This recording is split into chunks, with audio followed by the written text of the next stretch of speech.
नंदन नंदन नंदन नंदन पावरे धावरे प्रभु पावरे योग्य हो इनके धवा करि माधवा तव दर्शना राहते हृदय तरंगत एक ही नित भावना श्रीधरा गरुड़ ध्वजा अघनाशना मन मोहना दिव्य सुंदर रूप हरि तव दाखवी मम लोचना दाखवी मम लोचना जे विभो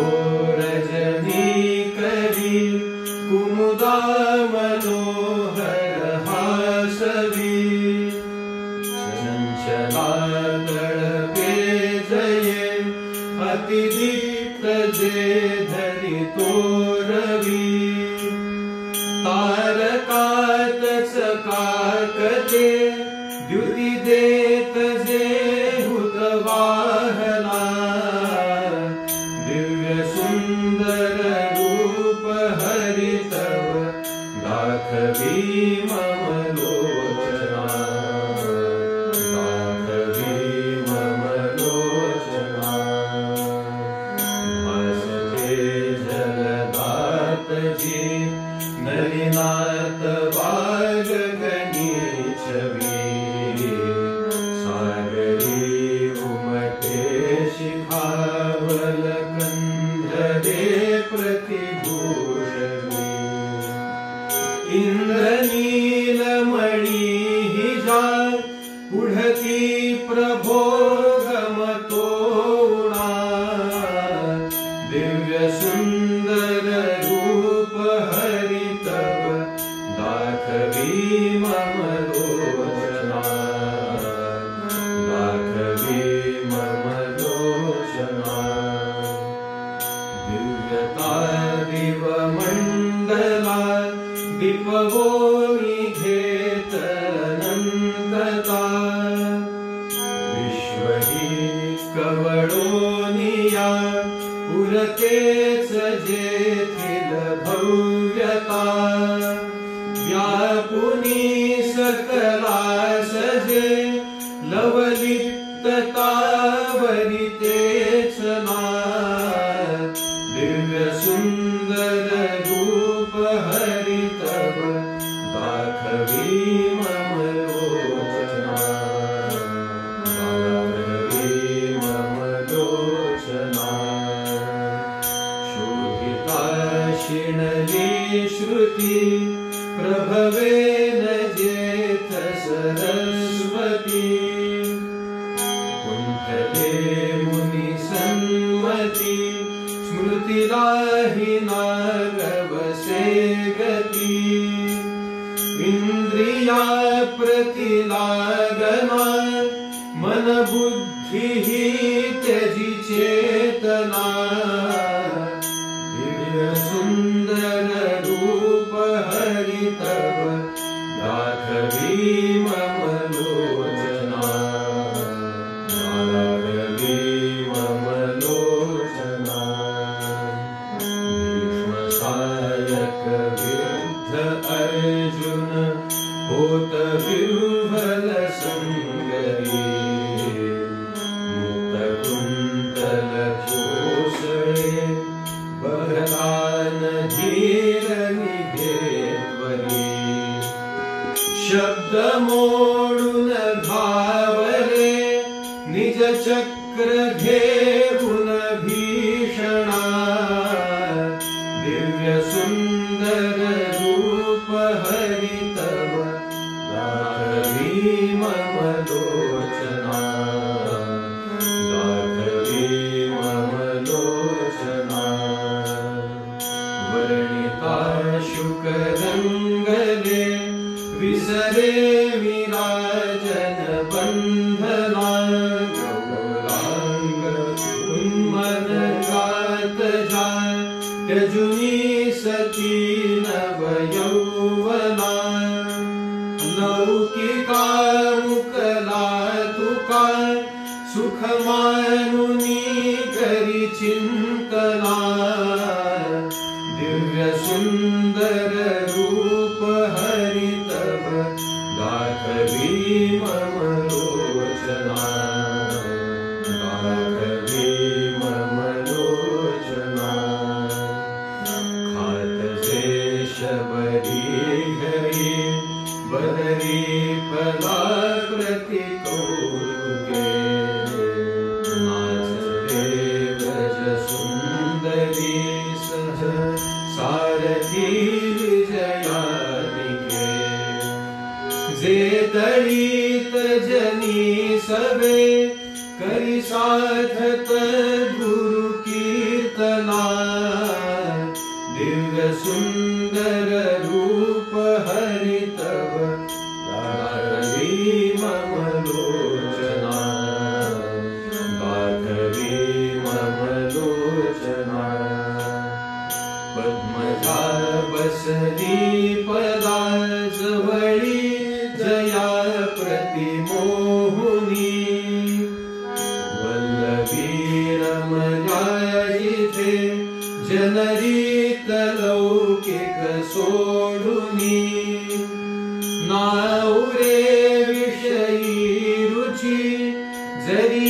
एकदा जडले मना दिव्य सुंदर रूप हरि तब दाखवी मम लोचना दाखवी मम लोचना वस्त्र सुंदर केशरी चपले परितल पे कटी रत्न कौस्तुभ राजते हृदयावरी रविहिंपुटी शंख चक्र गदा करी कमलासवे अभयास दे रम्य रूप से अनंत हृदात संतत राहुदे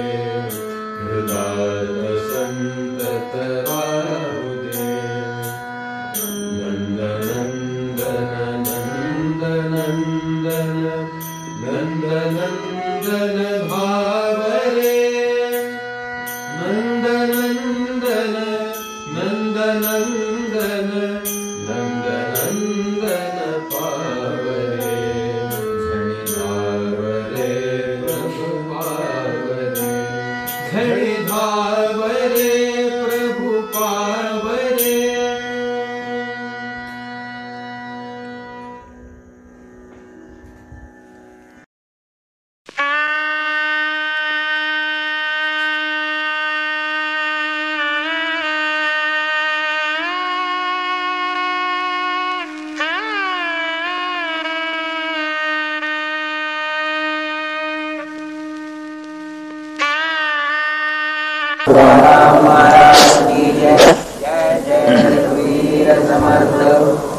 श्री विभूषित करानवनीरदाघात पीतांबरादरुणबिंब फलाधरोष्ठात् पूर्णेन्दु सुंदर मुखादरविंद नेत्रात् कृष्णात् परं किमपि तत्त्वमहं न जाने प्रपन्न पारिजाताय ज्ञानमुद्राय कृष्णाय गीतामृतदुहे नमः कुण्डलीकवरदाहरिष्ठ सकल सुरवरिष्ठं संस्तुतं वेद संघैः अचरचर पदार्थे व्योमवद्व्याप्तदेहं विनत जन दयालुं भक्तकल्पद्रुमन्तं चरणनिहितभारं चंद्रमौलिं नमामि। भगवान चंद्रशेखर शंकरांना मी नमस्कार करतो, जे सर्व देवामध्ये श्रेष्ठ आहेत म्हणून ज्यांना महादेव असं म्हणतात। संस्तुतं वेद संघैः, वेदांच्या समुदायाने ज्यांची स्तुती केली आहे आणि तरी पार लागला नाही। जगामध्ये दिसणारे जेवढे जड किंवा चेतन चर किंवा अचर, शासन किंवा अनशन, स्थूल किंवा सूक्ष्म, असे जेवढे सगळे पदार्थ आहेत त्या सगळ्या पदार्थामध्ये जे अंतर्बाह्य व्यापून आहेत, जसं आकाश सगळीकडे भरलेलं असतं, अचर चर पदार्थे व्योमवद व्याप्त देहम विनत जन दयालू, आणि असे जरी असले तरी जो नम्र आहे, जो त्यांना शरण जातो, त्याच्यावर जे दया करतात, भक्तांना जे कल्पवृक्षासारखे आहेत, भक्त कल्पद्रुमंतम चरणन हितभालन चंद्रमौलीं नमामि, त्या भगवान शंकरांना मी त्यांच्या चरणावर मस्तक ठेवून नमस्कार करतो. वाटा मोडून सूक्ष्म दुस्तर जयी सन्मार्ग संस्थापिले, अद्वैतात चढवून साज अनिले, सौंदर्य भक्तीमुळे ज्यांचे वाङ्मय लाळवीत अमृता, दीनास जे माऊली संत श्रेष्ठ असे सदैव नमितो, प्रेमादरे पाऊली. संतांनी जर काही विशेष केलं असेल तर जे उपनिषदाचं तत्वज्ञान होतं, जे अनेक भाष्यकारांनी आपापल्या मताप्रमाणे मांडलं होतं, ते सर्वसामान्यांच्या पर्यंत अगदी सोपं करून पोहोचवलं. वास्तविक अद्वैत हे समजायला अतिशय कठीण, शब्दाने सुद्धा समजायला कठीण, अनुभवाची तर गोष्ट दूर राहिली. पण असं अद्वैत भक्तीच्या माध्यमातून त्यांनी सर्वसामान्य लोकांमध्ये पोहोचवलं. इतकंच नाही तर आकर्षक बनवलं. अद्वैता चढवून साज अनिले, सौंदर्य भक्तीमुळे. नाही तर अद्वैताचा दाह कोणी बघितलाच नसतं जगाकडे. एक वेळ माध्यान्नीच्या सूर्याकडे बघणं शक्य आहे, पण अद्वैताकडे बघणं शक्य नाही. याने भक्तीमुळे त्याला सुंदर बनवलं, भक्तीमुळे त्याला रसाळ बनवलं. आणि हे करण्यासाठी वाटा मोडून सूक्ष्म दुस्तर जयी सन्मार्ग संस्थापिले. संतांनीच म्हटलंय, मोडून या वाटा सूक्ष्म दुस्तर केला राज्यभार चाले यायचा. सूक्ष्म वाट कोणती? ज्ञानाची. दुस्तर वाट कोणती? योगाची. ज्ञानेश्वर स्वतःच म्हणतात, योग योगेश्वर असून योगाची या वाटा जे रिगालेगा सुभटा, त्या दुःखाचाच शेल वाटा भागा आला. योग मार्गाने जो जातो त्याच्या वाट्याला दुःखाशिवाय काही येत नाही. एकमात्र दुःखच त्याच्या वाट्याला येतं. आता आडनावाचे योग पुष्कळ आहेत आणि योग योगेश्वरही पुष्कळ आहेत. आमचे दादा त्याची थट्टा करायची. अनंत कोटी ब्रह्मांडाधीश योग योगेश्वर सच्चिदानंद अमुक अमुक अमुक. दादा म्हणले, हा वैभवानंद मोतारेश्वर आहे. योग योगेश्वर कशाचा? तेव्हा योग ही अवघड वाट आहे, फार अवघड आहे. सर्वसामान्य गृहस्था करता ती नाही, सर्वसामान्य व्यक्ती करताही ती नाही. काही निवडक माणसं अशी असू शकतात की जे योग मार्गाने आपली उन्नती करून घेऊ शकतात, बाकीच्यानी. म्हणून दादाने मला जे प्रकरण दिलंय त्यात स्वच्छ शब्दात सांगितलं, योग मार्ग योग्यांचा, तो न गृहस्थाश्रमी लोकांचा.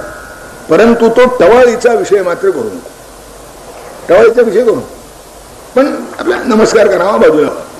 ही दुस्तर वाट ती मोडली. आणि कशी केली? केला राज्यभार चाले यायचा, ज्याच्यावरून म्हणजे नॅशनल हायवे असा बनवला. केला राज्यभार चाले यायचा. हे कर्तृत्व ज्यांनी केलं, इतकंच नाही तर वाङ्मय असं निर्माण केलं, अमृतालाही उठी लाळ अमृतेने, अमृताच्या सुद्धा तोंडाला पाणी फुट सुटावं हे वाचून असं वाङ्मय निर्माण केलं. ज्ञानेश्वरी अमृतानुभव पाहायला म्हणजे लक्षात येते, तुकोबारायाचा गाथा पाहायला म्हणजे लक्षात येतं, मनाची श्लोक समर्थांची पाहायला म्हणजे लक्षात येते की काय काय गोडी आहे त्यात. साधे साधे शब्द असतात पण खरोखरीच अमृतातही पैजा जिंके असे त्यांचं सामर्थ्य आहे. ज्यांचे वाङ्मय लाळवीत अमृता, दीनास जे माऊली संत श्रेष्ठ असे सदैव नमितो, प्रेमादरे पाऊली. भगवान श्रीकृष्णाची मुंजी झाली आहे. आणि पुरोहित सांगताय, वदे गर्गमुनी वसुदेवासी, पाठिव पुत्रा गुरु सदनासी, रत्न जरे मूळचे प्रकाशी, संस्कारे द्युती विशेष त्यासी. रत्नमूळ तर चांगलं असं म्हणाले, पण त्याला पैलू पडावे लागतात. तुझा कृष्ण मुळात चांगला आहे, पण त्याच्यावर शिक्षणाचे पैलू पडलेच पाहिजे. तेव्हा गुरु सदनी त्याला पाठवून दे म्हणाले. मला एक चांगले गुरु माहिती आहे, काश्यप गोत्री मुनी सांदीपनी, योग्य गुरु तो मम दृष्टीनी, शांत तपस्ग्रत गतस्पृह शुची तपस्वी, दासी जाची विद्या देवी. गुरु जसा असावा तसा आहे, शांत शांत आहे, तपस्वी मेहनत केलेला आहे, श्रम केलेला आहे, शांत तपस्वी शुची पवित्र आहे, आणखीन गतस्पृह आहे, ज्याला कशाची अभिलाषा नाही, शांत गतस्पृह शुची तपस्वी. आणि ज्ञान किती आहे, दासी जाची विद्यादेवी. विद्यादेवी जणू त्याची सेविका आहे, इतकं ज्ञान त्याच्याजवळ आहे. अवंती सतो वसे कुलपती, त्यास करावी सादर विनती. श्री गुरुचे हे उचित बोलणे, वंद्य मानिले कृष्ण पित्याने. आणि आपल्या कुलगुरूची ही जी असं आहे, कुलोपाध्याय हा कुटुंबाचा योग्य तो सल्लागार असे एकेकाळी. त्याला समाजामध्ये कुटुंबामध्ये मोठं मानाचं स्थान असे, योग्य तो सल्ला त्यांनी द्यायचा. कुटुंबाच्या त्या हिताचं काय आहे हे यजमानाला आपण सांगायचं, आणि यजमान तो शिरोधारी मानित असे. श्री गुरुचे हे उचित बोलणे, वंद्य मानिले कृष्ण पित्याने. कृष्ण आपल्या गुरुचं हे बोलणं कृष्णाच्या वडिलांनी मान्य केलं, आणि त्याप्रमाणे त्वरे जाहली सर्व सिद्धता, गुरुकुलात पाठविण्याकरिता. माता देवकीने प्रेमानी, आशीर्वचिले सुत शिर हुंगुनी. आणि देवकीने मस्तकाचं अवग्रहण करून मोठ्या प्रेमानं कृष्णाला निरोप दिला. कालचाही निरोप आपण पाहिला आहे, कारण त्याच्या मागची भूमिका वेगळी आहे. आजचाही निरोप आपण पाहतो आहोत. दोघींच्या अंतःकरणात वात्सल्य कमी असे नाही, पण जी परिस्थिती आहे ती इतकी चमत्कारिक आहे की दोन टोकाच्या दोन प्रतिक्रिया झालेल्या आहेत. इथे माता देवकीने प्रेमानी, आशीर्वचिले सुत शिर हुंगुनी. गुरु जगताचे रामकृष्ण ते, अति विनीत वेशानी. सन्मित पाणी होऊ न पातले, जेथ गुरु सांदीपनी. जय हरी सुखकंदा. आणि समित पाणी होऊन हातामध्ये समिधा धारण करून, समिधा म्हणजे त्या अग्नीमध्ये टाकतात जी काष्ठ असतात ना विशिष्ट विशिष्ट पवित्र वृक्षांची, त्यांना समिधा म्हणतात. ते वाळलेली असावी लागतात. ही हातामध्ये घेऊन गुरुकडे जायचं आहे. तद विज्ञानार्थम गुरुमेवाभिगच्छेत. समित पाणी श्रोत्रियम ब्रह्मनिष्ठम. ज्याला शरण जायचं आहे, ज्याच्याकडे गुरु म्हणून जायचं आहे, तो श्रोत्रिय आणि ब्रह्मनिष्ठ असला पाहिजे. आणि शिष्य कसा असला पाहिजे, समित पाणी असला पाहिजे. समित पाणी याचा अर्थ असा की समिध जशी जाळून घ्यायला तयार आहे प्रकाशाच्या प्राप्तीसाठी, तसा मी सर्वस्वाचा त्याग करायला तयार आहे. समिध जशी शुष्क वाळलेली आहे, तसा मीही निस्पृह झालेलो आहे. आता मला कशाची इच्छा नाही, वासना नाही, कोरडा आहे मी असा. हे प्रतीक आहे. समित पाणी होऊ न पातले, जेथ गुरु सांदीपनी. जय हरी सुखकंदा. त्या सांदीपनीच्या आश्रमात आले. काय सुंदर आश्रम होता म्हणतात. स्वर्गामधला देव गुरुचा, आश्रम केवी असेल साचा. ते जरी नाही ठाऊक कवणा, याहून त्यापरी विशेषताना. स्वर्गामधला देवगुरुचा आश्रम कसा कोण आठवतो, पण याच्यापेक्षा तो जास्त चांगला असला पाहिजे असं काय म्हणता येणार. कारण चांगुलपणाचं जे सगळं वैशिष्ट्य आहे ते इथे प्रत्यक्ष होत. काय असेल तिथे, कल्पतरूंचे उपवन तेथे, असेल पुरवित मनोरथा. ते स्वर्गातला आश्रम आहे तेव्हा तिथे बाग कल्पतरूंची असणार, मनोरथ पुरविणारी असणार. इथेही बाग होती, पण इथलं वैशिष्ट्य होतं इथल्या वृक्षांचं. परियेथची नवलाई, वासनासमुळी उद्भव नाही. तिथे वासना पूर्ण होतात, इथे वासना उत्पन्नच होत नाहीत. आता चांगलं कोणतं, परियेथची नवलाई, वासनास परी उद्भव नाही. संत हृदय जे परदुःखानी, क्षणात पाझरते कळवळुनी. तेच आश्रमा प्रतयाभूषण, तेथ चंद्रकांता जरिमान. तिथे चंद्रकांत म्हणायची फरजबंदी असेल, वापरली असेल गृहनिर्माणाकरता चंद्रकांत म्हणी. चंद्रकांत म्हणायचं वैशिष्ट्य असं आहे की त्याच्यावर चंद्राचे किरण पडले की त्यातून पाझर फुटतो, त्यातून पाणी येतं. त्याला चंद्रकांत म्हणी म्हणतात. इथेही चंद्रकांतापेक्षाही श्रेष्ठ म्हणी होते संतांची हृदय, की जी परदुःख पाहून पाझरत होती. तिथे चंद्रकांताला मान असला तर इथे संतांची हृदय होती की जी चंद्रकांतापेक्षा सुद्धा श्रेष्ठ आहेत. आणि ज्याला उपमा नाही, सज्जनाच्या हृदयाला लोणी म्हणणं, लोण्यासारखं म्हणणं हा सुद्धा सज्जनाच्या हृदयाचा अपमान आहे. संस्कृत स्वाचित आहे, सज्जनस्य हृदय नवनीतम यद्वदन्ति कवयस्तदलीकम. अन्य देह विलसत्परितापात सज्जनो द्रवती नो नवनीतम. म्हणजे सज्जनाच्या हृदयाला लोण्याची उपमा देणं हा म्हणजे सज्जनाच्या हृदयाचा अपमान करण्यासारखा आहे. लोणी विरघळतं त्याच्या स्वतःच्या बुडाला आच लागली म्हणजे. सज्जनही विरघळतो दुसऱ्याला संकटात पाहून. हे स्वतःवर आलं त्याच वेळेला विरघळायचं. आता त्याला लोण्यासारखं कसं म्हणायचं. इथे सज्जनाची हृदय आहेत. कशी विरघळायची ही. संत हृदय जे पर दुःखानी क्षणात पाझरते कळवळुनी बुडत हे जन देखवे ना डोळा म्हणून कनवळा येतो मज. हे फक्त इथेच घडतं बाकी कुठे घडायचं नाही असं इथे होतं. म्हणून हे श्रेष्ठ झालं. सकल ही विश्वाची सुंदरता वत्से येथ शिकण्या सात्विकता मंत्रपूत आहुती गंधाने पवित्रतेचे चढते लेणे. सौंदर्य म्हणून जे जे काही असतं ते सगळं इथे उपस्थित होतं. इथे टेकड्या होत्या, इथे झाडी होती, इथे फुलं होती, इथे मोरासारखे पक्षी होते. सुंदर सुंदर म्हणून वर्णाला ज्याच्यामुळे म्हटलं जातं ते सगळं इथे होतं. वैशिष्ट्य एक होतं. बाकीचं सगळं जे सौंदर्य आहे हे माणसाला उन्माद आणतं. इथे जी सुंदरता आली होती ती सात्विकता शिकण्याकरताच मुळे आली होती. सकल हे विश्वाची सुंदरता वसे येथ शिकण्या सात्विकता. नाही तर सौंदर्य रजोगुण तमोगुणाकडे नेतं माणसाला.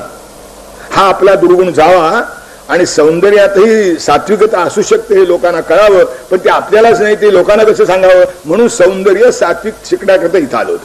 सकल ही विश्वाची सुंदरता वसे येथ शिकण्या सात्विकता. मंत्र आणि त्या सात्विकतेला मंत्रपूत आहुती गंधाने पवित्रतेचे चढते लेणे. आणि मंत्रपूत जी आहुतीगंध तिथे निर्माण होत असत त्यामुळे ते सात्विकता जी आहे ती पवित्रही होत असे. वेद घोष गंभीर तेथनित घुमवी वातावरण तेज विलक्षण देत तया की निष्कलंक आचरण जय हरी सुखकंदा. वेदाचे घोष तर पवित्र होतेच पण त्या वेदाच्या घोषांना अधिक पवित्रता येत होती. ज्या मुखातून ते बाहेर पडत होते ते मुखही त्या शरीराचं होतं. निष्कलंक आचरण जय हरी सुख. ते असं नाव ठेवायला कुठे जागाच नाही. अत्यंत निष्कलंक सच असं चरित्र होतं त्याच्यामागे.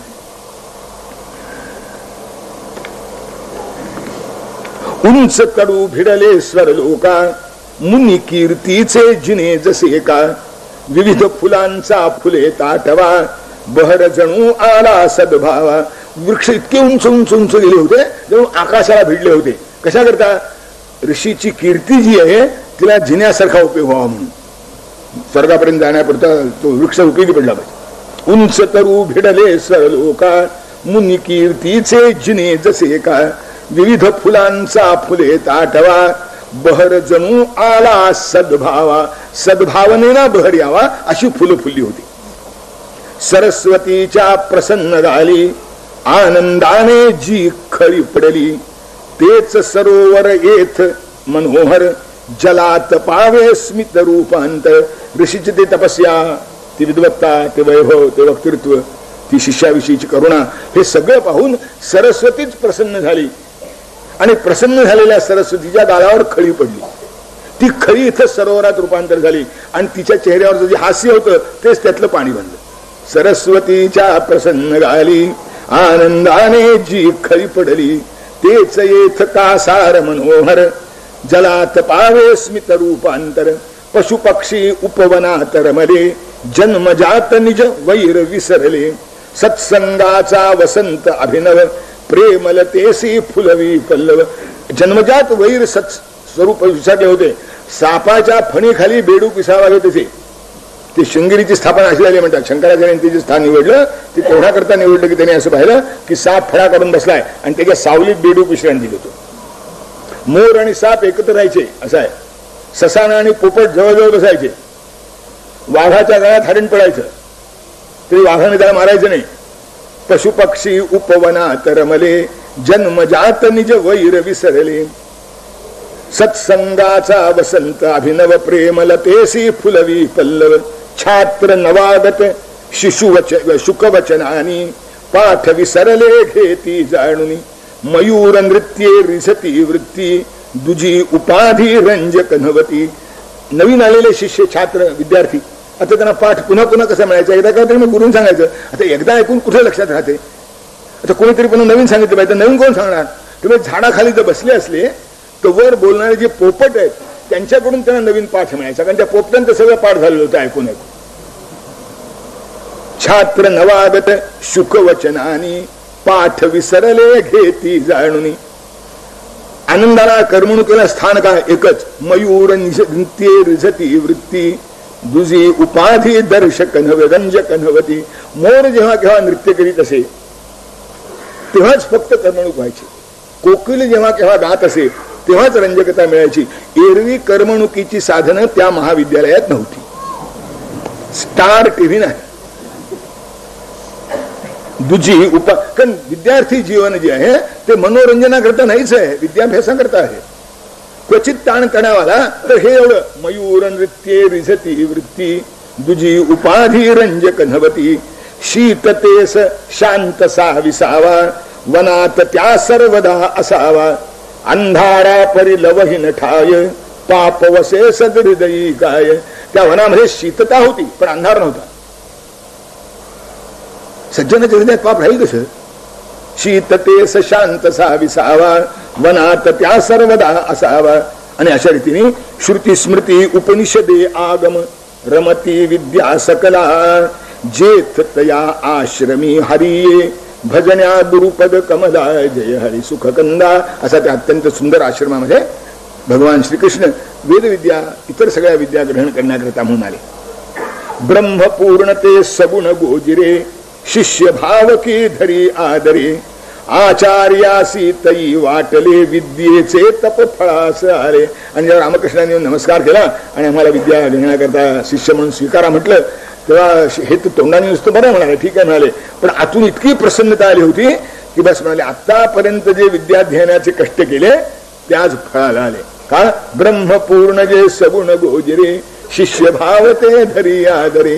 प्रत्यक्ष पूर्ण ब्रह्म आज माझ्याकडे शिष्य म्हणून आलं, आणखीन काय मिळवायचं राहिलं जगामध्ये. दोघांचेही करुणी स्वागत आश्रम नियमा कथिले त्या प्रत.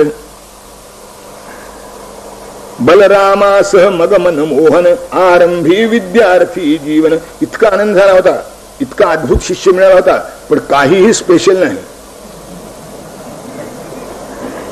दोघांचेही करुणी स्वागतांचं स्वागत केलं. आश्रम नियमा कथिले त्या प्रथा. आश्रम आहे इथे असं असं राहायचं आहे आश्रम.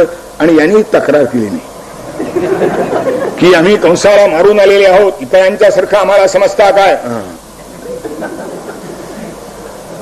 गोकुळामध्ये आमची एवढी लोकप्रियता होती, तुम्ही ती लक्षात घेत नाही काय.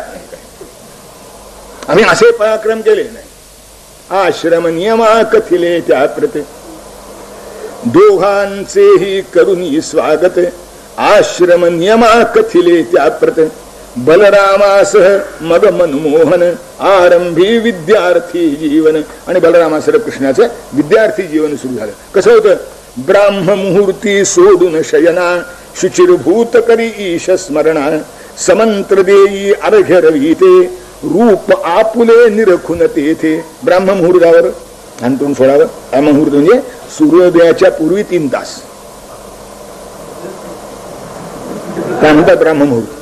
ब्राह्म मुहूर्ती सोडून शयना शुचिरभूत करी ना ईश स्मरण. शुचिरभूत व्हावं, शौचमुखमादीन स्नान वगैरे उठकावं, परमेश्वराचं स्मरण करावं. आणि ऐन सूर्योदयाच्या वेळेला समंत्र देई अर्घ्य रवीते. काय पाहून रूप आपुले निरखित ते. त्याचा भगवान श्रीकृष्ण अर्घ्य देतोय. तर सूर्य म्हणजे दुसरा कोणी नाहीच आहे, तोच मी. यो असो आदित्य सोहमस्मी. ज्या आदित्यामध्ये जो तोच मी. असं रूप आपुले निरखित ते अर्घ्य द्यावे. प्रथम करावी बहुगुरु सेवा पाठ जवळ बसूनी मग घ्यावा. करिता प्रभुतो वेदाध्ययन चढे रुचाना तेज विलक्षण. पहिल्या प्रथम गुरुची सेवा करावी. म्हणजे आश्रमातली काही कामं आहेत का, मुक आहे का, तमुक आहे का, सगळं विचारावं.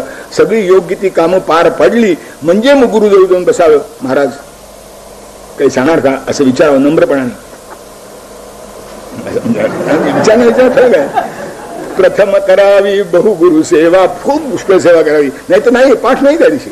प्रथम करावी बहुगुरु सेवा. सगळी कामं आपल्या वाट्याला आलेली उरकून मग इतरांना सहाय्य करून झाल्यानंतर मग प्रथम करावी बहुगुरु सेवा. पाठ जवळ बसुनी मग, म्हणून गीतेत सुद्धा तद्विधी प्रणिपातेन परिप्रश्नेन सेवया असे 3 गोष्टी सांगितले. मग उपदेक्षन्ति ते ज्ञानम ज्ञानिन सत्वदर्शिना. आता शिष्य महागण गुरु स्वस्त अशी स्थिती झालेली आहे. गुरु वाट बघतो शिष्य कोणी येतोय की नाही आपल्याकडे पाहतो, आणि असं झालं म्हणजे शिष्याला वाटत आता काय काय. इथे प्रथम करावी बहुगुरु सेवा, मग पाठ जवळ बसून मग घ्यावा. आम्ही जाऊ तेव्हा सांगितलं पाहिजे, अशी नाही. पाठ जवळ बसून मग घ्यावा. मग जेव्हा पाठ, गुरुची इच्छा असेल तेव्हा पाठ, वेळापत्रकाप्रमाणे नाही. पाठ जवळ बसून मग घ्यावा. आणि काय व्हायचं, जेव्हा भगवान गुरुनी सांगावं आणि त्यांनी उच्चारावं, तेव्हा अशी वेदाची ऋचा जेव्हा भगवंत उच्चारित करिता प्रभुतो वेदाध्ययन चढे ऋचाना तेज विलक्षण. त्या ऋचा तेजस्वी झाल्यासारख्या वाटायच्या, प्रसन्न झाल्यासारख्या वाटायच्या. काही अद्भुत सौंदर्य त्यांच्या ठिकाणी प्रगट व्हायचं. कसं व्हायचं समजण्याकरता एक उपमा सांगतो. यावी कन्या सासुरवासी बहु दिवसानी मातृगृहासी, मग ती हर्षित दिसते जेवी तशी ऋचा हरिमुखी दिसावी. जिला सासुरवास आहे अशी कन्या, नुसती सासरी राहणारी कन्या नव्हे, जिला सासुरवास आहे अशी कन्या फार दिवसांनी माहेरी आले म्हणजे जशी प्रसन्न दिसते तशी ऋचा भगवंतांच्या मुखामध्ये दिसायची. कारण ते मूळचं माहेर आहे भगवंताचं. भगवंताचं मुख हे त्या ऋचेचं माहेर आहे. आणि हे बाहेर आता ते कसं कसं तंबाखू खाता खाता कोणी, आता काय विचारू नका, त्या ऋचांचे भारी हाल. तंबाखूचा बोकळा तोंडात आणि यांचं चाललंय अग्नी मी काय काय होईल त्यांचं सांगताय. तेव्हा ते सासुरवास असलेल्या घरी त्या मुलीचं जसं होतं तसे ऋचांचे आत्तापर्यंत हाल चालले होते. पुन्हा भगवंताच्या मुखात जेव्हा ती आली तेव्हा माहेरी आलेल्या मुलीसारखं तिला वाटलं. बहु दिवसानी सासुरवासी यावी कन्या मातृगृहासी, मग ती हर्षित दिसते जेवी तशी ऋचा हरिमुखी दिसावी. जेवण बाकीचं कसं होतंय, फलमूलाचे भोजन वाही स्वश्री समिधा काष्ठे, प्रेमळ निर्मळ पाहुन वर्तन मुनिवर मनी संतुष्टे जय हरी सुख कंदा. फलमूलाचं भोजन, भिक्षेचं अन्न जेवढे मिळेल ते मिळेल, सगळ्यांच्या बरोबर जसं असेल तसं असेल. फल स्पेशल केस काही नाही. फलमूलाचे भोजन वाही शिधी स्वश्री समिधा काष्ठे, ती काष्ठ समिधा लाकडं वगैरे जे आहेत ती आपल्या डोक्यावरून वाहून आणायची. सुदामदेव जसे आणत असे तशी कृष्णे आणत होते. ते सुदाम हडकुळा म्हणून त्याचा भार सुद्धा काही आपला डोक्यावर घेत होता. पण मी राजपुत्र आहे, मी राजपुत्र नाही, ते सगळे सारखे. आणि वागणं कसं होतं, अतिशय प्रेम, अति निर्मळ, फार गोड, सगळ्यांना ते अगदी. आणि इतकं असून गुरु संतुष्ट व्हायचे, पण तोंडानं नाही. गुरुवर मनी संतुष्टे जय. आता म्हणजे चांगलं म्हणलं तर दुसऱ्या दिवशी काम नाही तर बसा वाटत वाटवत. आदल्या दिवशी कामाला चांगलं म्हणलं तर फार चांगलं काम करणार म्हणजे दुसऱ्या दिवशी कामाला उभा राहायला तर राहायचा, नाही तर आम्ही एवढं करावं कुठे चीज आहे असं नाही. हे पागल होते. पण बाबा कृष्णा फार छान काम करतोस, एक दिवस सुद्धा म्हणाल नाही. गुरुवर मनी संतुष्टे जय हरी सुखकन. हे संतुष्ट व्हायचे, पण मनातल्या मनात शाबासकी दिली नाही, यांनी अपेक्षा केली नाही, आणि तरी कामामध्ये कंटाळा झाला नाही. हे सगळं कठीण आहे. ऐकावं आपलं. प्रेमळ निर्मळ पाहुन वर्तन गुरुवर मनी संतुष्टे जय हरी सुखकंदा. आज्ञा गुरुची जणू पायरी यशो मंदिरा प्रत नेणारी. मानून तत्पर करीत पालन कधीच पुसले नाही कारण. गुरुने एखादी गोष्ट सांगावी ही आपल्याला यशो मंदिराकडे नेणारी पायरी आहे असं समजून भगवंतांनी तिच्यावर वाटचाल करावी. असं का सांगता असं कधी विचारलं नाही, कधीच पुसले नाही कारण. पण आज्ञेचं पालन मात्र जसंच्या तसं केलं, त्यात आपल्या सवडीनं फेरबदल केला नाही, जसं केलं तसं केलं. आज्ञा गुरुची जशी पायरी यशो मंदिरा प्रत नेणारी. त्या नाथांच्या चरित्रामध्ये मी एक गोष्ट सांगत असेल, आपल्याला आठवते का बघा, की माझ्या घरी तुला फुकट राहायला मिळायचं नाही, काम करावं लागेल. तेव्हा नाथाने म्हटलं म्हणे की होय माझी शक्ती पाहून आपण सांगितलं तर करी. तुझी शक्ती काय आहे मला कळत नाही असं तू समजतोस काय.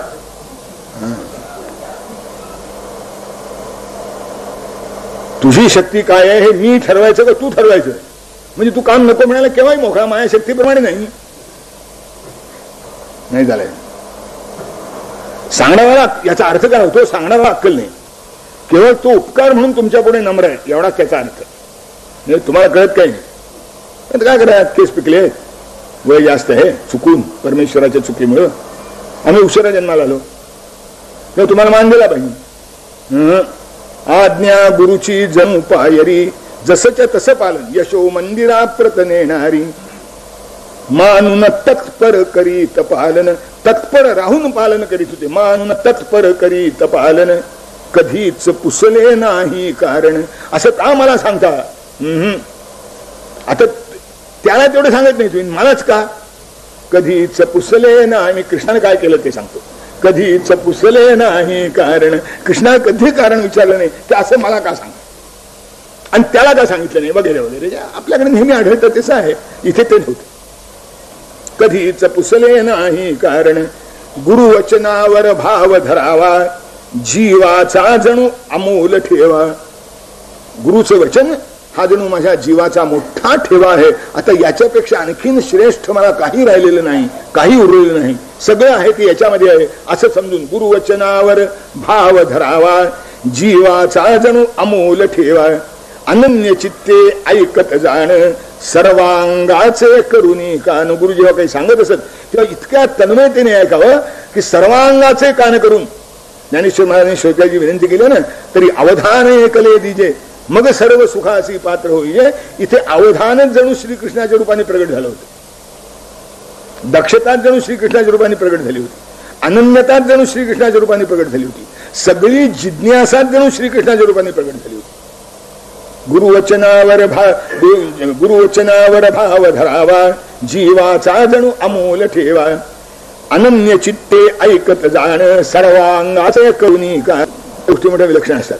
गुरुपत्नीची कृष्णावरती, विशेष वत्सल जडली प्रीती. पुत्र प्रेमाचा भुकेला, हरिसवासी तृप्त झाला. तसा बराच मोठा होऊन समुद्रात बुडून गेला होता, मूल नव्हतं. कृष्ण आश्रमात त्या पत्नी वाटलं माझं पूर्ण पडत नाही. गुरुपत्नीची कृष्णावरती, विशेष वत्सल जडली प्रीती. पुत्र प्रेमा तिचा भुकेला, हरिसहवासी तृप्त झाला. आता बाकीचे आश्रमवासी इतर बटूना, हृदय विसावा म्हणजे कान्हा. सुदाम देवा वाटत असे तर श्री हरी माझा प्राण बहिश्चर. बाकीच्या आश्रमात सगळे बटू होते, त्यांना श्रीकृष्ण म्हणजे अगदी आपला ज्येष्ठ कंठेचे मित्र. सुदाम देवाचा जणू माझा बहिश्चर प्राण आहे असं वाटावं, इतकं प्रेम त्यांचं. अहो माणसाचं असेल यात कानवलंय. पानवतीना धेनू हरिण, हरिण न मृदू तृण खाती. फार काय फुलती न फुलेही, जीवन त्या श्रीमूर्ती जय. चांगल्या माणसाने सहवास असं होतं. लोकमान्य टिळकांच्या चरित्रामध्ये एक आठवण आहे. लोकमान्य टिळक मंडालेला राहत होते, 6 वर्ष मंडालेला होते, तुरुंगामध्ये होते. त्यांच्या सेवेला एक तिथे आचार्य होते. तो परत आला, तो आपली आठवण सांगतो की महाराज तिथे होते तोपर्यंत तिथली बाग फुललेली होती. महाराज गेले आणि बाग सुकली. टिळक काय खटपणे करत होते का? तुरुंगाची बाग होती, पण टिळक होते तोपर्यंत ती बाग फुललेली होती. असं असतं. म्हणून कृष्णाच्या सहवासामध्ये फार काय फुलती न फुलेही, जीवन त्या श्रीमूर्ती जय हरी सुखकंदा. या अंधश्रद्धा निर्मूलनाने ती आठवण काढून टाकली की नाही मला माहित नाही. शक्यता आहे काढून टाकल्याची, कारण आता नवीन त्याची आवृत्ती संक्षिप्त प्रसिद्ध झाली म्हणाले. ही आठवण जर त्यात आली असली तर बरोबर, नसली आली तर अंधश्रद्धा निर्मूलनवाल्यांचा हात फिरलाय त्याच्यावरून समजायला काय हरकत नाही, कारण मूळच्या ग्रंथामध्ये आहे.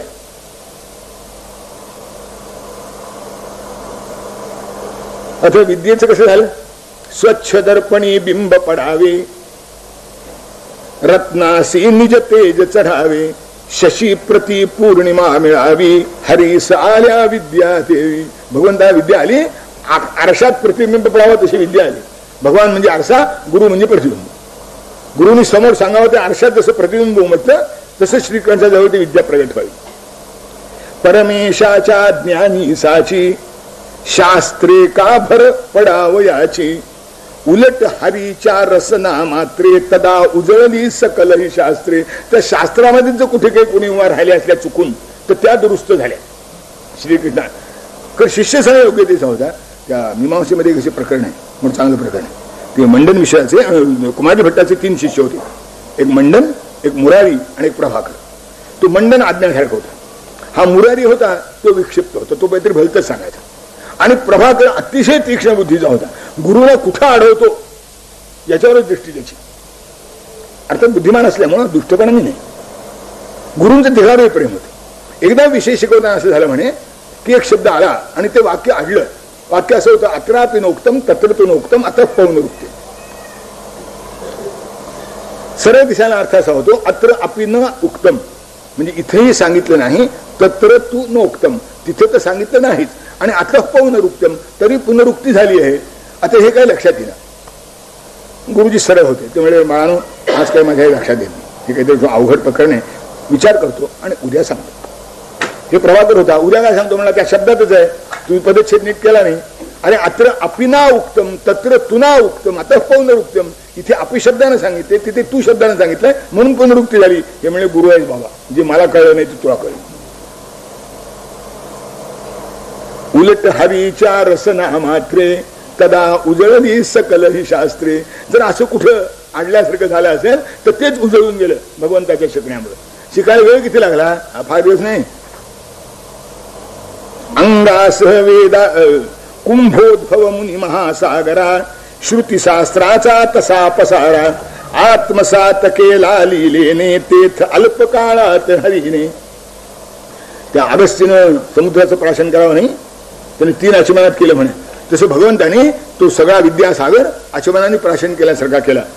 अंगासह वेदाचा उमासी षट्सप्ताही षटशास्त्राची 14 दिन 14 विद्याना प्रहर एक प्रत्येक कलाना. 4 महिन्यात 4 वेद अंगासह, 6 आठवड्यात 6 शास्त्र सर्वांगासह. प्रत्येक विद्येला एक दिवस, 14 विद्या 14 दिवसामध्ये, आणि 64 कला 64 प्रहरामध्ये. प्रहर एक 64 कलाना. आणि अशा रीतीने शस्त्रास्त्रे दिन शिकला काही जेमतेम 1 वर्ष गुरु सदनी राही. अशा रीतीने 1 वर्ष गुरुच्या घरी घालवलं. हे तरी कशाला केलं? थोरांचे पथ जन अनुसरती म्हणून वागला हरी या रीती. कृष्ण शाळेत गेला नाही आम्ही कशाला जावं असं कोणी म्हणू नये. कृष्ण सुद्धा शाळेत गेला, कृष्णानं सुद्धा काम केलं, कृष्णानं सुद्धा गुरुची आज्ञा पाळली असं व्हावं म्हणून भगवंताने हे केलं. कारण मर्त्या अवतार अस्त्य मर्त्य शिक्षण. आपलं कोणतंही वैशिष्ट्य तसं प्रगट होऊ दिलं नाहीतर काय अन्यथा कारण आहे. हरिसी विद्याध्ययनी ज्यास शोधिता कुंठित झाले बुद्धी श्रुती मनवाणी जय हरिस. सगळं येतो वाचो निवर्तन ते अप्राप्य मनसासह.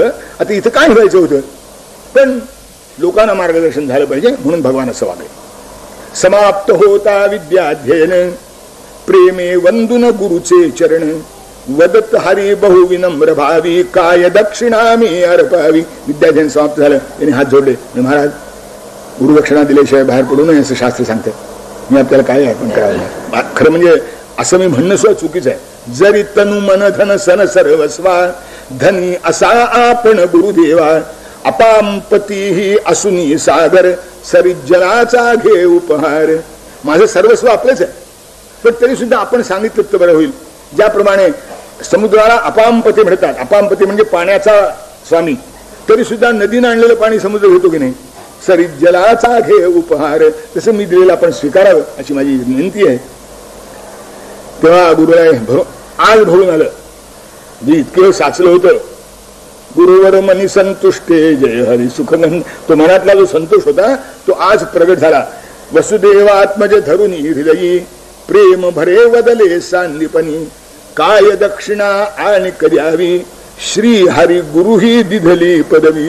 उद्यापासून मला श्रीकृष्णाचा गुरु म्हणून लोक ओळखणार आहेत. मी श्रीकृष्णाचा गुरु झालो, यापेक्षा आणखीन तू मला द्यावी अशी पदवी काय आहे मिळायची? आणखीन मला काय मिळायचं राहिलं? अरे मिळायची तर सगळ्या पदवीत मिळून गेलं. खरं सांगू तुला म्हणाले, गुरुला दक्षिणेची अपेक्षा नसते. गुरुला अपेक्षा असते एकच, यात सर्वही मला मिळाले आता न काही हवे निराळे. ईशाचा अवतार तुझा सम शिष्य जाहला हे भूषण मम. सत्शिष्याने विद्या घेता तीच दक्षिणा गुरुसी. चांगल्या शिष्याने विद्या ग्रहण केलं योग्य तऱ्हेने म्हणजे तीच गुरुला दक्षिणा असते. सत्शिष्याने विद्या घेता तीच दक्षिणा गुरुसी. पुरेपूर ती लाभे मजला हे सखया ऋषिकेशी जय हरी सुख कंदा. ही माझी विद्या कुठे जाई असं वाटत होतं मला. ती सगळीची सगळी विद्या साठवण्यासारखा तू मिळालास. ती दक्षिणा मला पुरेपूर मिळाली. म्हणाले शिष्यानं विद्या ग्रहण करणं यासारखं गुरुला दुसरं आनंद देणारं काहीही नाही.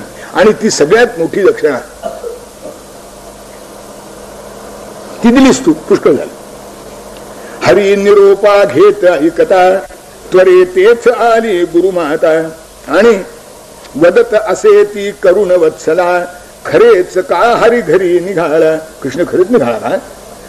आता तिला दुःख कशी गती होईल आता मम. उदास दुस्सह गमेल जीवन. तुझ्याकडे बघता स्नेहाळा पुत्र प्रेमा मदीय विराला. मला जो पुत्र प्रेम होता तो सगळा विरून गेला होता. म्हणाले पुत्र शोक मम पार विराला. आता करू मी काय वदोनी माय ढाळीते नयनी पाणी. पुत्राहूनही अधिकची होता लळा लागला तव मम चित्ता. माझ्या मुलावर तरी माझं एवढं प्रेम होतं की नाही कोणाला ठाऊक. इतकं माझं प्रेम तुझ्यावर जडलं होतं. आता तूही चालला सुद्धा माझं कसं व्हायचं. हे ऐकलं आणि भगवान म्हणाले म्हणत हरी शिर ठेवून चरणी शोक न लवही करणे जननी.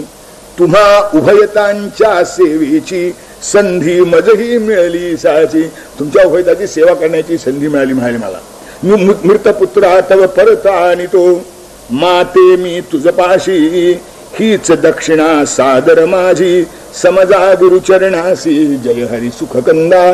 माझी गुरुच्या चरणी सादर दक्षिणा आहे समजा. मी तुमच्या मुलाला परत आणतो म्हणाले. तो समुद्रात गेला होता तर मेला होता की नाही कोणा ठाऊक. कुठे ते उंटावर बसायला नेला असेल माहित नाही आपल्याला. मुलं पळवण्याची टोळी असते तसा गेला असेल काय तरी झालं. कारण काही लोकांना अद्भुत नाकारण्याचं कौतुक असतं म्हणून सांगतो. अद्भुत नाकारायचं नाकारा. हा जो असा गायब झाला होता मुलगा कारण तो पंचजन नावाच्या एका राक्षसाने नेला होता असं वर्णन आहे त्याचं. आणि तो कृष्णाने परत आणला म्हणून त्याचं शरीर. आणि मग त्यानं जेव्हा त्याला मारलं तेव्हा तो म्हणला मेलो तो मेलो पण तुझ्या हातून मेलो. आता मला काही फळ मिळायला पाहिजे की नाही. म्हणजे काय पाहिजे तुला. म्हणजे माझं शरीर तू धारण कर. म्हणून तू कृष्णाने पांचजन्य धारण केला. त्याच्या नावाचा तो शरीर काय म्हणे त्यात राहत होता तो राक्षस. त्याप्रमाणे भगवंताने गेला मणी सर्पे उगळावा भूगत निधी सहसा गवसावा. स्फुरे विसरलेला जणू मंत्र आणि हरी सादरगत पुत्र. विसरलेला मंत्र आठवावा. सापाने मणी उगळावा किंवा जमीन पुरलेला ठेवा सापडावा पत्ता लागल्यामुळं. तसा हा नाहीसा झालेला मुलगा परत आणला. विजयी भव नमिता आचार्ये चिरंजीव हो कवळून आर्ये. विसरन आम्हा सख्या श्रीहरी गदगद कंठे म्हटले इतरी. म्हणजे आचार्य विजयी भव म्हटले. आर्य म्हणजे त्या आर्य आचार्यांच्या पत्नीनं आयुष्यमान हो म्हटलं. आणि बाकीचे विसरन आम्हा सख्या श्रीहरी. आमची आठवण ठेव बरं आम्हाला विसरू नको बरं असं बाकीच्या मित्रांनी म्हटले. गदगद कंठे म्हटले इतरी. आणि हे रामकृष्ण जो वनराजी ते लीलन तो निरखित होते ते. विरहाश्रूनी त्या सकलांचे मचुळ होत लव वारी तळ्याचे. आणि त्या सरोवरापर्यंत येऊन त्यांना निरोप दिला. आणि त्या यावतचे जलदर्शनम तिथे उभारून निरोप द्यायचा. भगवान श्रीकृष्ण पुढे निघून गेले. तिथेच थांबले. पण यांच्या डोळ्यावाटे कृष्णाच्या विरहामुळे इतके अश्रू आले की त्या सरोवराचं पाणी 2 दिवस मचूळ लागत होते. बरोबर पण त्या अश्रूंचे मचूळ झाले. विरहाश्रूनी त्या सकलांचे मचुळ होत लव वारी तळ्याचे. पूर्ण करुण विद्या संपादन हलधर तेवी श्री मधुसूदन. परतून ये कळता मथुरेचे जन झाले बहु हर्षित साचित. मथुरेच्या लोकांना फार आनंद झाला. शिंग तुतार्या झांज खंजिरी वाजवीत हर्षाने.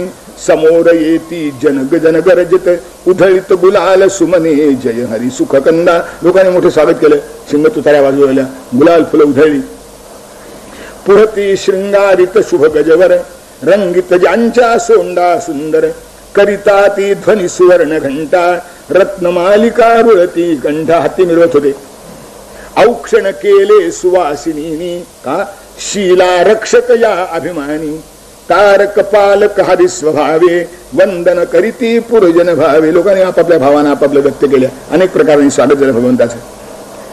निर्विद्येने संपन्न मुकुंद वसुदेवादे अति आनंद सकल कलायुत बहुन शशीते सागरास जणू यावे भरते. सगळ्या कलांनी युक्त असं चंद्राला पाहिलं, म्हणजे पौर्णिमेचा चंद्र पाहिला म्हणजे समुद्राला जशी भरती येते ते वसुदेवाच्या अंतःकरणाला विद्येने संपन्न कृष्ण पाहिल्यावर आनंद झाला. जननी जनका गर्ग मुनीते वंदी माधव लवगुण माथे गुरुजन करीती सहर्ष कौतुक प्रश्न कुशलसे पुसून अनेक. आता मग काय ज्याने हे विचारावं त्यानं ते विचारावं. शिक्षण कसं झालं, आश्रम कसा होता, जेवायची व्यवस्था कशी होती, खाण्याची व्यवस्था कशी होती, मित्र कसे मिळाले, शिकलास किती, गुरु किती रागवले का तुझ्यावर, तुझ्या प्रकृती कशी चांगली झाली, नाना तऱ्हेचे प्रश्न भगवंतांनी सगळ्याची उत्तरे व्यवस्थितपणे दिली. आणि अशा रीतीने स्वस्थ जरा होऊन कंसारी बोधितसे अधिकारी न्याय कोश सेना यावरती पुरवा दृष्टी सारी जय हरी सुख कंदा. नंतर आता उग्रसेनाचं राज्य होतं, पण अधिकाऱ्यांनी कधी सांगितलं पाहिजे, कारण हे मधले जे प्रकरण असते हेच मोठं अवघड असते. ते सरळ असलं तर बरंच असतं, नाही तर पंचायत. म्हणून त्या सगळ्या अधिकाऱ्यांना गोळा केलं आणि राज्य कसं करावं आणि कसं राज्य असतं त्यांना समजावून सांगितलं. न्याय कोश सेना यावरती पहिला प्रथम म्हणले न्याय सांभाळा, मग कोश सांभाळा आणि मग सैन्य सांभाळा. कोश म्हणजे खजिना. न्याय संभाळ न्याय कोश सेना यावरती पुरवा दृष्टी सारी जय हरी. या चूक होता कामा नये. नृपासनासी ये स्थिरताती याच तिहीच्या शक्तीवरती यासह असता मंत्राचे बळ राज्यासी भयनुळे एकत. ते तेल जसे 3 पाय असतात तसं राज्याच्या अधिष्ठाला न्याय खजिना आणि सैन्य हे 3 पायासारखे आहेत. त्यातला कुणी एक दळमळीत असून चालत नाही म्हणाले. मग राज्य स्थिर राहतं. आणि याच्याजवळ मंत्राचं मंत्र म्हणजे ते जादूटोणा मंत्र नव्हे, मंत्र म्हणजे मुत्सद्दीगिरी, त्याला मंत्र म्हणतात. हा मुत्सद्दीपणा जवळ असला म्हणजे मग राज्याला कशाचाही भय राहत नाही. खलपाशातून सुटका झाली सत्ता अपुऱ्या घरात आली एवढेच ना सुखवी जनता टिके शांतता जरी सुबत्ता. खलपाशातून सुटका झाली, परकाशत्रू गेला, आता आपलंच राज्य आहे, एवढंच लोकांना संतोष देत नाही म्हणाले. टिके शांतता जरी सुबत्ता. शांतता तेव्हा टिकते की जर सुबत्ता असेल, सगळीकडे वैभव असेल तर. आणि हे केव्हा होतं? अवश्य जे ते प्रथम कराया ते टाळून मग पुढचे वाया. जे केलंच पाहिजे ते आधी केलं पाहिजे, ते टाळून जर दुसरी गोष्ट केली तर चांगलं होत नाही म्हणाले. पाया अजूनही भरला नाही कळसास्तव घ्या उजळा गाई. तुमचं बजेट म्हणले असं होतं, पाया अजून खोदायचा आहे, मग रंग कामाला किती खर्च येईल याच्यावरून रंगाचे डबे आणून ठेवले आधीच. कळसाला ते उजळतो ब्रासो लागतो, तो किती लागणार, अरे पाया तर खोदा. आणि हे केलं म्हणजे मग पाया खोदायला पैसे नाहीत, बजेट संपलं. खोटं सांगत नाही मी आपल्याला, माझा अनुभव सांगतो. अर्थात पुष्कळ नंतर आलेला आहे. मी आयुर्वेद महाविद्यालयात असताना अध्यापक म्हणून ते आमचे इंडियन मेडिकल नॅशनल केमिकल लॅबोरेटरीचं बांधकाम चालू होते. बघायला गेलं बांधकाम चालू चांगलं, ताजमहाल बांधत होते. ते एका खोलीमध्ये असा खड्डा खोलून ठेवला, खोल खड्डा होता खूप, आणि त्याच्या भोवतालच्या 5-6 खोल्या रिकाम्याच होत्या. फर्निचर येऊन पडलं होतं काही. मी ते गेलो, म्हणजे काय झालं ते म्हणजे असं आहे. आणि ते जे जिन्याचे कठडे होते त्याला पॉलिश चाललं होतं. जिन्याच्या कठड्याला खोल्या रिकाम्या, एक खोल खड्डा खणलेला आहे. म्हणजे इथे काही विहीर खायची काय, विहीर नाही, इथे एक तराजू बसायचा आहे. त्या बाहेरचे जे गाड्या जातात त्याची व्हायब्रेशन्स येतात, त्यामुळे तराजूचं माप चुकतं. याच्यामध्ये 5व्या 6व्या शून्यांकापर्यंत, त्याला इंग्रजीमध्ये डेसिमल म्हणतात, 4th किंवा 5th डेसिमल पर्यंत करेक्ट गणित आलं पाहिजे. म्हणजे 0.000345 असं इतकं मोजता आलं पाहिजे. वाखारीतला काटा नव्हे हा, किंवा सोनारा चैतलाही नव्हे, हा केमिकल बॅलन्स आहे. तेव्हा त्याला तो धक्का लागू नये म्हणून खालून भरून वर आणायचं. म्हणजे म्हणून मग खड्डा तर बरेच झाले. म्हणजे 2 वर्ष झाला खड्डा खोदून. म्हणजे का, बजेट संपलं. अरे तुमच्या 3-4 खोल्या रिकाम्या आणि बजेट संपलं आणि जिन्याला पॉलिश चाललंय. त्याच वेळेला आमच्याबरोबर पाठक या नावाचं एक माधवराव पाठक या नावाचा इंग्लंडमध्ये काही वर्ष राहिला, म्हणजे व्यस्त होते. आम्ही ते कॅन्टीनमध्ये कॉफी घेत बसणार, तू सांगत होता काय सांगतात म्हणलं नॅशनल ताजमहाल बांधतायत म्हणलं. इंग्लंडमध्ये एक 2-4 खोल्याचं एक लहानसं आहे, तिथे जगातली उत्कृष्टातली उत्कृष्ट संशोधन होतात. अगदी साधी इमारत आहे. आमच्याकडे इमारत ताजमहाल, आत रिकाम्या खोल्या, पाया अजूनही भरला नाही, कळसास्तव घ्या उजळा काही. अरे काय अनुक्रम पाहिजे की नाही तुमच्याकडे, कसं यांचं काय करायचं त्याचं.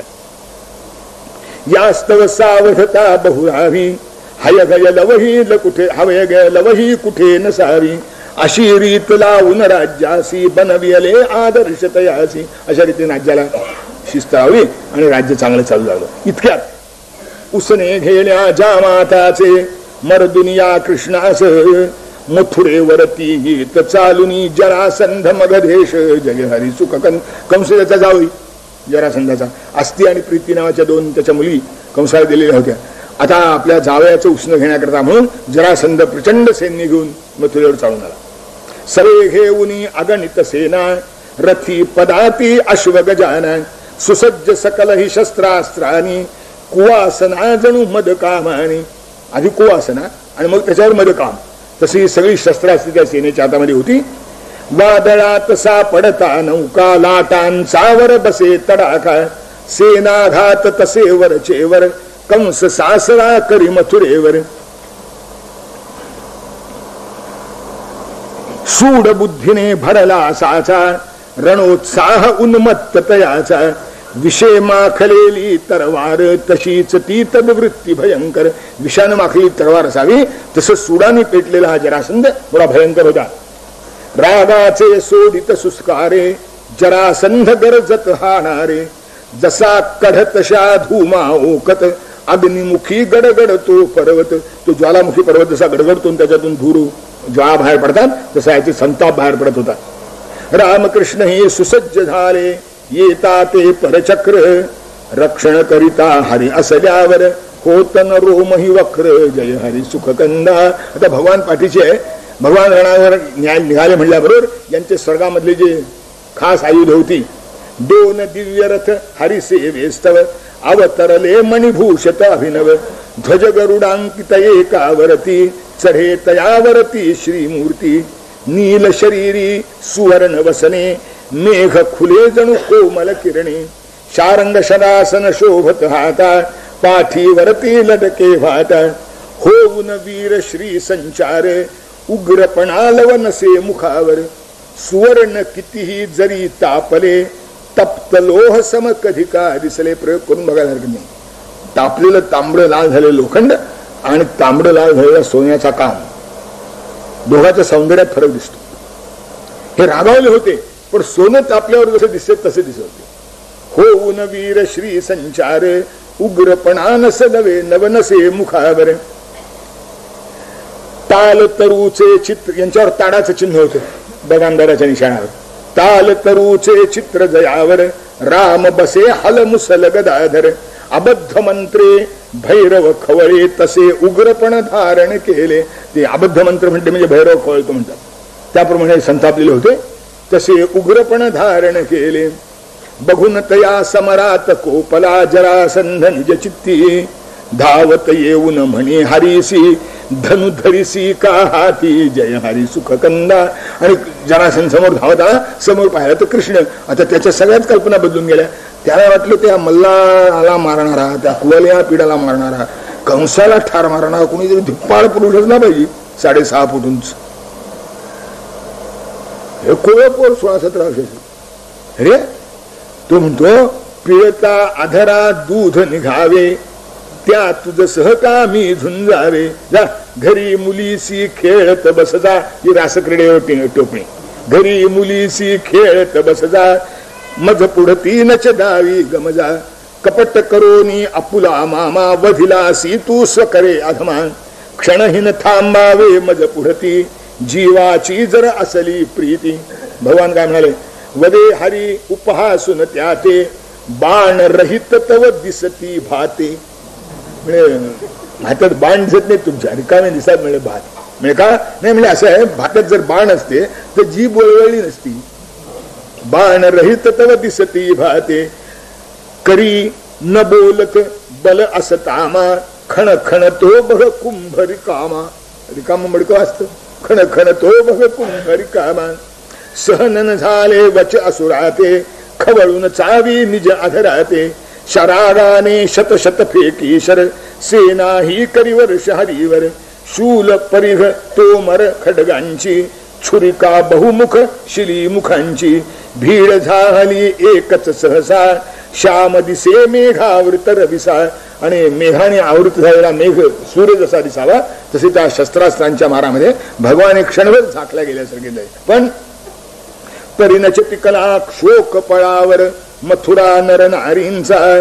झाकतील किती गवती काड्या उग्र भागवन्हीचा. जय हरी सुख कंदा विफल जाहली सकल ही शस्त्रे शब्द अनुभवा पुढती. अपूर्व विक्रम बघून चरकला जरासंध निज चित्ती. जय हरी सुख कंदा. आणि याने इतके केलेला शस्त्रास्त्रांचा मार एका क्षणात नाहीसा झाल्यासारखा झाला आणि जरासंध चकित झाला. श्री कृष्णाचा एकच बाण शतशस्त्रासी निवटी जाण. रिपुरिफळांची वाहे सरिता शवकर चरणा ये जलचरिता. चंडमेघ समयोध्ये भिडती गरजत फिरती पुढती स्रवती.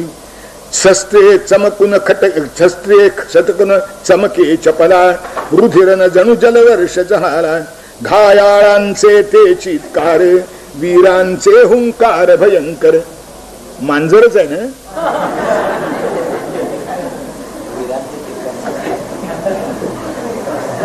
वाघ बिघा काय.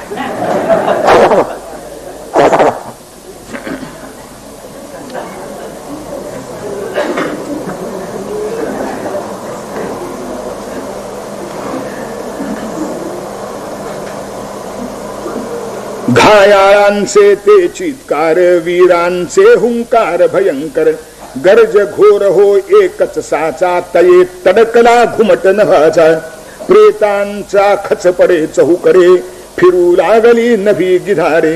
तुंबळ झाले रण या परिते हर्ष वाटला विजय श्रीते. रणदेवी मगवरी हरीसी अर्पुनिया जयमाला. मथुरा जनकृत जय घोषाने व्योम भाग दुमदुमला. जय हरी सुख कंदा. हातबल मगधाधिप निज पाशी आवळुनी बलराम तयासी. सजला वधण्या मुसला घाते तोच हरी आवरी तयाते. आणि त्या जरासंधाला बांधलं आणि आता मुसळ त्याच्या काळक्यात घालणार. त्यानं भगवंताने हात धरता.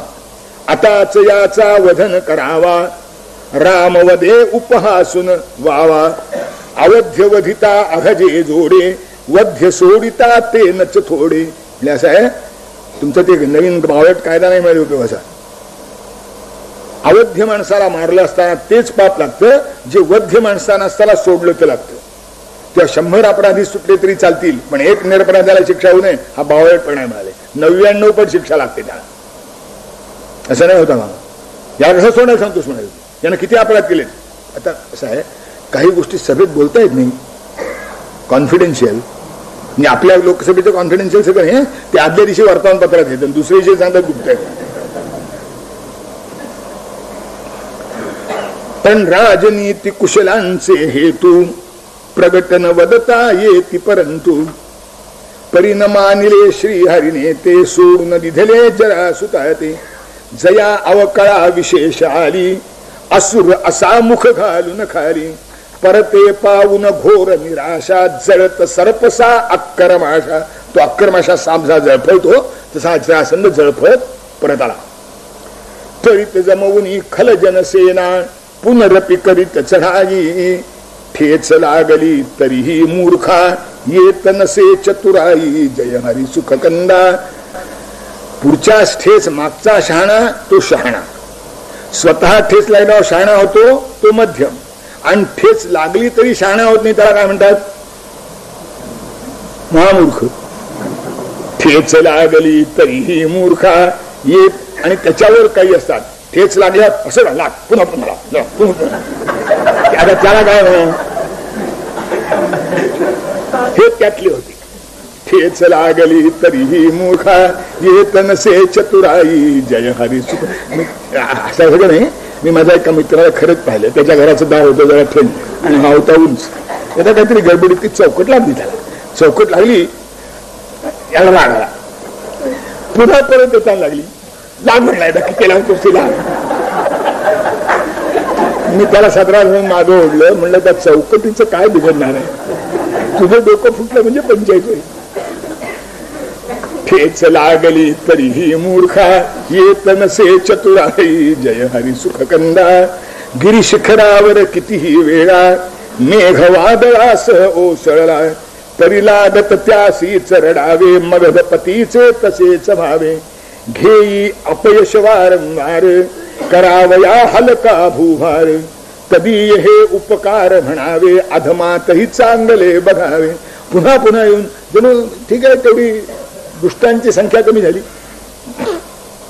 17 वेळा आक्रमण केलं आणि 17ही वेळा त्याचा पराभव झाला. शेवटी भारत भूच्या दुर्दैवासी जन्म जाहला जिच्या कुशीसी, अशी कुबुद्धी सुचली त्याते साह्या विनवी परकी याते. भारतभूमीचं दुर्दैव ज्या एका विचारसरणीतून जन्माला आलं, ती सुबुद्धी कुबुद्धी जी आहे ती पहिल्या प्रथम जरासंधाला सुचली. आपल्या मदतीला त्यांनी कालयवनाला बोलावलं, परका माझ्या मदतीला ये, कृष्णाला आपल्याला आक्रमण करायचंय. जरासंध इथला, कालयवन बाहेरचा, त्याला आपल्या मदतीला बोलावलं. हे जयचंद राठोडची पूर्वज. साह्या विनवी परकी याते कालयवन नामा नृप बरोबर, क्रूर कुटिल बळ ज्याचे दुर्धर, देव करून त्या अर्धा वाटा सेने सह बोलवी करंटा. आणि मग वाटणी बिटणी काय त्यांची ठरली असेल, हा तहनामा मी काही पाहिला नाही तर्क. देव करून त्या अर्ध्या वाटा सेने सम बोलवी करंटा, गुप्तचरानी सकल वृत्तते निवेदिले कृष्णासी, विचार पडला बलरामा ते भय उपजे मथुरेसी, जय हरी सुखकंदा. आणि अशी यांची योजना झाली आहे असं गुप्तहेरांनी या बरोबर सांगितलं. राजाचं वैशिष्ट्य त्याच्या हेर असलाच पाहिजे. आता गुप्तहेर कोण हे आधीच प्रगट होत आणि मग ते गुप्तहेराला राजीनामा द्यावा, दुसरं काय करणार. आधीच प्रगट झाला म्हणजे त्याचं प्राण संकटात यायचीच पडायची. गुप्त राहायला तरी पुष्कळ शोधून काढला जातो, हे तर कपाळाला पट्टी लावूनच पाठवतात, हा आमचा गुप्तहेर आहे. हे गुप्तहेर खरेच गुप्त होते आणि त्यांनी कृष्णाला वार्ता सांगितली. आता अडचण निर्माण झाली की कसं करायची या परिस्थितीमध्ये. रोगा सहजरी अपथ्य होते भिववी नाते रसवैद्या, ते रसवैद्य जो असतो त्या रोगाबरोबर झालेलं अपथ्य घाबरवित नाही. उलट पुष्कळ वेळा मधुमेहावरचं औषध पूर्णाच्या पोळीबरोबर खायला सांगणारे वैद्य होते पूर्वी एकेकाळी, की औषध मधुमेहावरचं पूर्णाची पोळीवरच खाली पाहिजे म्हणायचे. रोगा सहजरी अपथ्य होते भिववी नाते रसवैद्या, तेवी श्री हरीच्या चिचाची शांती स्थिरता लवण ढळेची. पण त्यांनी राजकारण मात्र बरोबर केलं. वदे सावळा निज जनकाते उचित असे त्यजने मथुरे ते, काल यवन तो देऊ न वेढा आपणा स्तवया करील पीडा. आजवरी जे छळ युद्धाचे शिनले तेने जन मथुरेचे, रणभू पालट हवा कराया ताण अधिकची सोसेल नया, रणभू पालट हवा कराया. आता रणभू पालट केला पाहिजे मला, युद्धाची भूमी बदलली पाहिजे. आता याच्यापेक्षा अधिक त्रास मथुरेच्या लोकांना सोसणार नाही. आणि आता येतोय जो तो एका निराळ्या वृत्तीचा आहे, त्यामुळे नागरिक सुरक्षित राहणार नाहीत. आतापर्यंतच्या युद्धामध्ये नागरिक सुरक्षित होते, आता नागरिक सुरक्षित राहणार नाहीत. किंवा मथुरेला आपण राहता कामा नये, तो आपल्या करता येणार आहे, आपणच ही जागा बदलली पाहिजे म्हणाले. मी व्यवस्था केली, मला याची कल्पना होती म्हणाले. अपर दिशेसी सिंधू तटावर रचावयाने कथिले से पुर, त्वष्ट्याने सहजी या वेळी असेल रचना समाप्त केली. म्हणून सकल यादवास घेऊन तुम्ही त्वरित जा तिकडे, इकडे मी या यवन मदाचे सहज करीन शत तुकडे. जय हरी सुखकंदा. तुम्ही तिकडे जा, काल यवनाचं काय करायचं मी बघून देतो मला, त्याला संपवतो, तुम्ही काळजी करून. आता सगळे यादव तिकडे जायला कुठे तयार आहे. एकटाच सोडणे हरी ते मानलेनच कुणासही ते, परी कुणी तरी वंचून हृदयासी जपेल का हृदयास विशेषी. परंतु परी हरीने चतुर वचाने राजकारणे व्यवहाराने समजविले त्या हृदगत आपुले मथुरेतून मग सर्व निघाले. आणि शेवटी कृष्णानं मोठ्या चातुर्यानं आपलं म्हणणं कसं योग्य आहे की यादवांना पटवून दिलं आणि सगळे यादव बलराम दादांना सोडून वसुदेवाबरोबर द्वारकेला आले. आता काय म्हणतात, त्या द्वारकेला आले काय गाव होतं म्हणतात, प्लॅन. आणि याचा आर्किटेक्ट कुठे इम्पॉर्टंट नव्हता ना. बघती यादव विशाल नवपुर दशयोजन पश्चिम सागर तटी मनोहर. बघती यादव विशाल नवपुर दशयोजन विस्तार जयाचा. विष्णू लोकये भूवरसाचा. इंद्र गर्व परिहार करी हरी. भय सरले मद कनक गिरीवरी. आले की सागरोदनातून उन्नत भवने तशी विलक्षण. आपल्याकडे कशी धारणा आहे की पूर्वी पर्वतांना पंख होते आणि त्यामुळे पर्वत कुठे पंख बसून उडायचे कुठे बसायचे, त्याला खाली काय होईल याचा पत्ता नाही. त्या इंद्राने एकदा ते पर्वतांचे पंख सगळे कापले म्हणून काही पर्वत इंद्राच्या भयानं समुद्रामध्ये दडी मारून बसले. याने आपले पंख कापून येत म्हणून. आता इंद्राचा गर्वाचा परिहार कृष्णाने केला. आता इंद्राचं काय चालतंय, कृष्णाच्या आश्रयाने आपण राहू म्हणून ते समुद्रातले सगळे पहाड बाहेरून बसले. तीच जणू इथली मंदिरं होती, इथली जी निवासस्थानी होती ती अशी होती की ते इंद्राच्या भयानं प्रगट झालेल्या पर्वतासारखी. उन्नत भवने तशी विलक्षण. शैल रैवतक करी पहारा. जार विदे कांचन करभारा. कड दुसरी सागर संरक्षी. जसा पिता शिशु घेऊन कुक्षी. इकडे ते रैवतक पर्वताचा तट, दुसरीकडे समुद्र आणि मध्ये द्वारका, अशी मोठी सुरक्षित जागा कृष्णाने निवडली होती. भव्य तटाच्या गोपुरवेशी पुररक्षण करिता ती. पूर्ण जनाने अथांग विस्तृत खंडक वेढा देती. जय हरी सुखकंदा. आणि समुद्रापासून समुद्रापर्यंत मधल्या द्वारकेचं रक्षण करण्याकरता खंड खणलेले होते, तट भक्कम होते, मोठ्या मोठ्या प्रचंड वेशी होत्या. प्रमदवने आराम उपवने.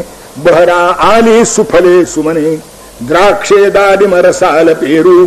मधुलिंबे बदरी रुचिचारू. फणसगरे जातील मधु कोमल. मधुहृदयाचे उन्नत नारळ. काजू फळे सुंदर तरी विनयी. केळी पोफळ जांभूळ पपई. सुवर्ण चंपक हिरवा चाफा. मोगरीचा शशी सुंदर वाफा. पाटल जाई जुई मालती. केतकी नधरी भुजगी प्रीती. श्यामल हिरवे वन तुळशीचे. पावन करीते भाग दिशांचे. कुंदकळ्यांचे गुच्छ हासती. पारिजात निशिगंध शेवती. भरणी ओंजळ मृदू सुमनानी. स्वागत करीती प्रेमे. वाटे एथची नित्य रमावे. सोडून सर्व ही कामे. जय हरी सुखकंदा. म्हणजे नगर रचना करण्यापूर्वी उद्यानाची रचना कशी होती ते सांगितलं. पोल्युशन निर्माण व्हायचं कारणच नाही. मध्ये अशी उद्यानं ज्यात वृक्ष आहेत, वेली आहेत, सुगंधी फळाच्या वेली आहेत, उंच उंच फळाची वृक्ष आहेत, अशी सगळी ठेवून मग मधनं घर आहेत. एकेकाळी पुणे असं दिसत होतं. त्या पर्वतीवरून पाहिलं ना म्हणजे पुष्कळ झाडं दिसायची आणि मध्ये एखादं घर दिसायचं. आता सगळी घरच दिसतात, मधनं दिसलं तर एखादं झाड दिसतं. सगळं सिमेंटचं जंगल तयार झालं. ही रचना अशी होती. उद्यान होती भरपूर ठेवलेली. आणि मग चंद्रशिलानी वास्फटिकानी. रचली सदने शुभ रहिमानी. रजत ग्रहे काही कनकांची. शोभा केवी वदूत यांची. प्रवाळ मरकत पद्मरागमणी. पुष्कराज वैडूर्य शिलातुनी. इंद्र नील हीरक गजदंते. भागग्रहांचे घडिले होते. नाना प्रकारले निळ्या वस्तू असतात. कुठे खुंटे असतात, कुठे कमानी असतात, कुठे दारं असतात, कुठे त्या प्रत्येकाच्या ठिकाणी वेगवेगळ्या अशा सुंदर वस्तू वापरलेल्या होत्या. चंद्रशिलानी वास्फटिकानी. रचिली सदने शुभ रहिमानी. रजत ग्रहे काही कनकांची. शोभा केवी वदूत यांची. प्रवाल मरकत पद्मरागमणी. पुष्कराज वैदूर्य शिलातुनी. इंद्र नील हीरक गजदंते. भागग्रहांचे घडले होते. असे मंदिरा थोर आगाशी. चंद्र करे सुखविती धवलिती जियेसी. सभोवताली डुलते उपवन. जेथ सुखाचे परिमल सेवन. विहार करण्या जली दीर्घिका. दीर्घिका म्हणजे स्विमिंग पूल ज्याला आज म्हणतात ती. विहार करण्या जली दीर्घिका. कलहंसाजी रुचे भावुका. निशात उज्ज्वल अवरोधास्तव. विनयन सोडी अनिल जिथे लव. बागा होत्या सुंदर. विहिरी होत्या नाना प्रकारच्या. दीर्घिका म्हणजे पोहायला जिच्यामध्ये उतरता येईल अशी विहीर. आपली ही बाबासाहेबांची विहीर आहे ना, अशा विहिरी. मंगल चित्रे प्रवेशदारी कोरियली रत्नानी पडदे सुंदर मौक्तिक मंडित रुळती खिडक्यावरुनी जय हरी सुखकंदा ओंजळ मृदू सुमनानी स्वागत करीती प्रेमे वाटे एथची नित्य रमावे सोडून सर्व ही कामे जय हरी सुखकंदा. म्हणजे नगर रचना करण्यापूर्वी उद्यानाची रचना कशी होती ते सांगितलं. पोल्युशन निर्माण व्हायचं कारणच नाही. मध्ये अशी उद्यानं ज्याचे वृक्ष आहेत, वेली आहेत, सुगंधी फळाच्या वेली आहेत, उंच उंच फळाची वृक्ष आहेत, अशी सगळी ठेवून मग मधनं घर आहेत. एकेकाळी पुणे असं दिसत होतं. त्या पर्वतीवरून पाहिलं ना म्हणजे पुष्कळ झाडं दिसायची आणि मध्ये एखादं घर दिसायचं. आता सगळी घरच दिसतात, मधनं दिसलं तर एखादं झाड दिसतं. सगळं सिमेंटचं जंगल तयार झालं. ही रचना अशी होती. उद्यान होती भरपूर ठेवलेली. आणि मग चंद्रशिलानी वा स्फटिकानी रचली सदने शुभ रहिमानी रजत ग्रहे काही कनकांची शोभा केवी वदूत यांची प्रवाळ मरकत पद्मरागमणी पुष्कराज वैडूर्य शिलातुनी इंद्र नील हीरक गजदंते भागग्रहांचे घडिले होते. नाना प्रकारले निळ्या वस्तू असतात. कुठे खुंट्या असतात, कुठे कमानी असतात, कुठे दारं असतात, कुठे. त्या प्रत्येकाच्या ठिकाणी वेगवेगळ्या अशा सुंदर वस्तू वापरलेल्या होत्या. चंद्रशिलानी वा स्फटिकानी रचिली सदने शुभ रहिमानी रजत ग्रहे काही कनकांची शोभा केवी वदूत यांची प्रवाल मरकत पद्मरागमणी पुष्कराज वैदूर्य शिलातुनी इंद्र नील हीरक गजदंते भागग्रहांचे घडले होते. असे मंदिरा थोर आगाशी चंद्र करे सुखविती धवलिती जियेसी सभोवताली डुलते उपवन जेथ सुखाचे परिमल सेन विहार करण्या जली दीर्घिका. दीर्घिका म्हणजे स्विमिंग पूल ज्याला आज म्हणतात ती. विहार करण्या जली दीर्घिका कलहंसाजी रुचे भावुका निशात उज्ज्वल अवरोधास्तव विनयन सोडी अनिल जिथे लव. बागा होत्या, सुंदर विहिरी होत्या नाना प्रकारच्या. दीर्घिका म्हणजे पोहायला जिच्यामध्ये उतरता येईल अशी विहीर. आपली ही बाबासाहेबांची विहीर आहे ना, अशा विहिरी. मंगल चित्रे प्रवेशदारी कोरियली रत्नानी पडदे सुंदर मौक्तिक मंडित रुळती खिडक्यावरुनी जय हरी सुखकंदा. खिडक्यावर पडदे होते मोत्यांचे. पडदे सुंदर मौक्तिक मंडित रुळती खिडक्यावरुनी जय हरी. आता त्या बांगड्या वाकून करतात त्याचे. आता तेही गेलं म्हणा, कारण वाकवण्यासारख्या बांगड्या राहिल्या नाही. पण एकेकाळी होत्या की त्या बांगड्या वाकवून तयार करीत होते त्याच्यात. आता वाकवायला ह्या बांगड्यात नाही. असं वाकवायला ती बांगडी जळूनच जायची म्हणून. आणि तेवढ्याही बांगड्या राहिल्या नाही. त्या आहेत नेमक्याने एका हातात असली तर बरं, दुसरा हात तसाच नाही, घड्याळ असत. इथे जे पडदे होते ते असे मोत्याचे पडदे होते. मंगल चित्रे प्रवेशद्वारी कोरियली रत्नानी पडदे सुंदर मौक्तिक मंडित रुळती खिडक्यावरुनी जय हरी सुखकंदा. अखंड यौवन की सुरयुवती पुष्पवाटिका ऐशा भवती प्रसन्न भासे हरम्यतयासी पतिप्रियेच्या जणुकरपाशी सरोवरी कलरव हंसाचा सुगंध जेवी अरविंदाचा जल निर्मळ सुंदरा आकृती मन विसरे निज चंचल वृत्ती नियमबद्ध रचना नगरीची रेखीव सर्व ही होती. अत्यंत रेखीव नियमबद्ध रचना होती. कसं वाढावं तसं वाढलं. मुंबई आहे काय. नियमबद्ध रे वचना असे नगरीची रेखीव सर्व ही होती. विचित्रता सारखेपणाच मिरवे धरुनी हाती जय हरी सुखकंदा. प्रत्येक इमारत दुसरीपेक्षा वेगळी होती तरी सुद्धा तिच्या साहचर्यात शोभावी असा समन्वय साधणारी होती. आता मुंबईला दिसतात सगळे ठोकळे सारखे ठेवायसारखे. जर नंबर लक्षात नसला, जिने चढता उतरताना पाय तुटत म्हणून समजा, सगळे सारखे ओळखावं काय.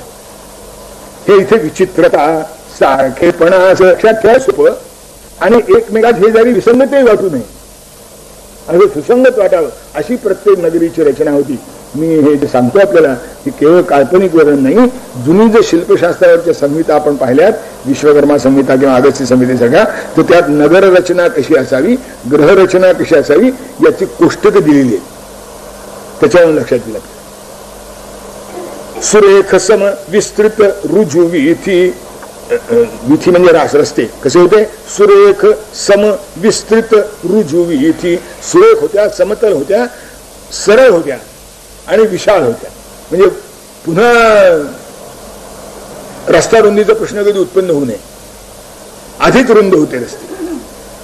सुरेख विस्तृत मृदू समवीथी, सुजन गतीची जणुका साथी, अशोक चंपक बकुल रसाली, शीतल छत्रे जीवर धरली. आणि त्या प्रत्येक रस्त्यावर मोठ्या मोठ्या वृक्षांच्या सावली होत्या, आपोआप निर्माण झालेल्या. बहुविध वस्तूंनी भरलेल्या तण्यवीथिका गज बदलेल्या, देश देशच्या कुशलपणाचे सार्थक होई इथेच साचे. बाजार गजबजलेला होता सगळा, नाना प्रकारच्या वस्तू तिथे होत्या. हारांस तारांस तरल गुटिकान, कोटिश शंख शुक्तीन, शश्पश्यामान मरकतमणीन, उन्मयूख प्रयोहान. असं वाटत होतं की सलिल निधयो तोय मात्रावशेषा. आता या रत्नाकरामध्ये फक्त पाणी शिल्लक राहायला मिळेल, रत्न सगळी बाजारात येऊन बसली असं वाटावं. अशा सगळ्या ज्या बाजारपेठा ज्या होत्या त्या गजबजलेल्या होत्या. ठिकठिकाणचं कौशल्य जर कुठे बघायचं असेल तर ते द्वारकेत बघावं, त्याचं सार्थक तिथे होईल. बहुमोलाची सुंदर वस्त्रे, सूक्ष्म रेशमी मधुर विचित्रे, दागदागिने नवरत्नांचे, गुजरी तुन जणू वैभवन. गुजरी म्हणजे बाजार, बाजार शब्द उर्दू आहे, गुजरी शब्द आपला मूळचा आहे. त्या गुजरी तुन जणू वैभवनाचे, क्रीडोद्याने सुरभित जैशी, नंदनवनीचा गाभा, चौक मनोहर विशाल तेथे, वाढविती पुरशोभा जय हरी. सुखकंदा मधून मोठे मोठे चौक आहेत, निरनिळे मोठे मोठे उद्यान आहेत, अशी अतिशय सुंदर रेखलेली अशी ती सगळी नगरी होती. यादव जे आले ते त्यांनी तोंडात गोटे घातले. अरे बापरे, सगळं आधी तयार आहे. केव्हापासून योजना केली पाहिजे कोणाला ठाऊक. रमले यादव वैभवशाली, राज राजपद मानून खाली, सुखा न्यूनता लवही नवती, गणसिद्धींचा राबत राही. आणि अशा रीतीने सिद्धींचा गण जणू राबतोय तिथे. सगळ्या तऱ्हेचं ऐश्वर भरपूर आहे. इकडे मथुरेसी वसले श्रीमूर्ती. कसं राहिलं हे, उरली मागे जणू सत्कीर्ती. यादव निघून गेले आणि यादवांची कीर्ती तेवढी मथुरेत राहिली होती कृष्णाच्या रूपाने. उरली मागे जणू सत्कीर्ती, काल नवन तो मगध प्रेरित, ससैन्य ये पुर पुर विध्वंसित. आणि तो आता आपली पद्धती घेऊन आला, येताना मधली गावं जाळीतच आला. म्हणून ससैन्य ये पुर पुर विध्वंसित. जवळ अजून जवळ सैन्य न आले, एकटेच भगवान निघाले. खुले कस्तुरी चिन्ह कपाळी, वनमाळा शुभ रुळते काली. सुवेश मंडित पीतांबरधित, हास्यवदन सुखकंद. एकलाच ये सन्मुख यवना, लीला नट गोविंद जय हरी. सुखकंद अजून सैन्य जवळ आलं नव्हतं, 22 कोस पलीकडेच होतं. तेवढ्यातच कृष्ण परमान तिथे आले. सुंदर रूप, आणि ते कृष्णाचं रूप पाहिलं. श्यामल कोमल सुंदर मूर्ती, बघून शंकला खळ निज चित्ती. आणि हा जो काल येऊन शंका आली त्याला, हाच काय तो कंस निबर्हण, कमल करी तरुचे छेदन. तुम्ही कमळानं खैराचं झाड तोडल्यापैकी प्रकार झाला. कंसाला यानं मारलं, ह्या पोरानं. अरे काय सुंदर आहे, काय कोमल आहे.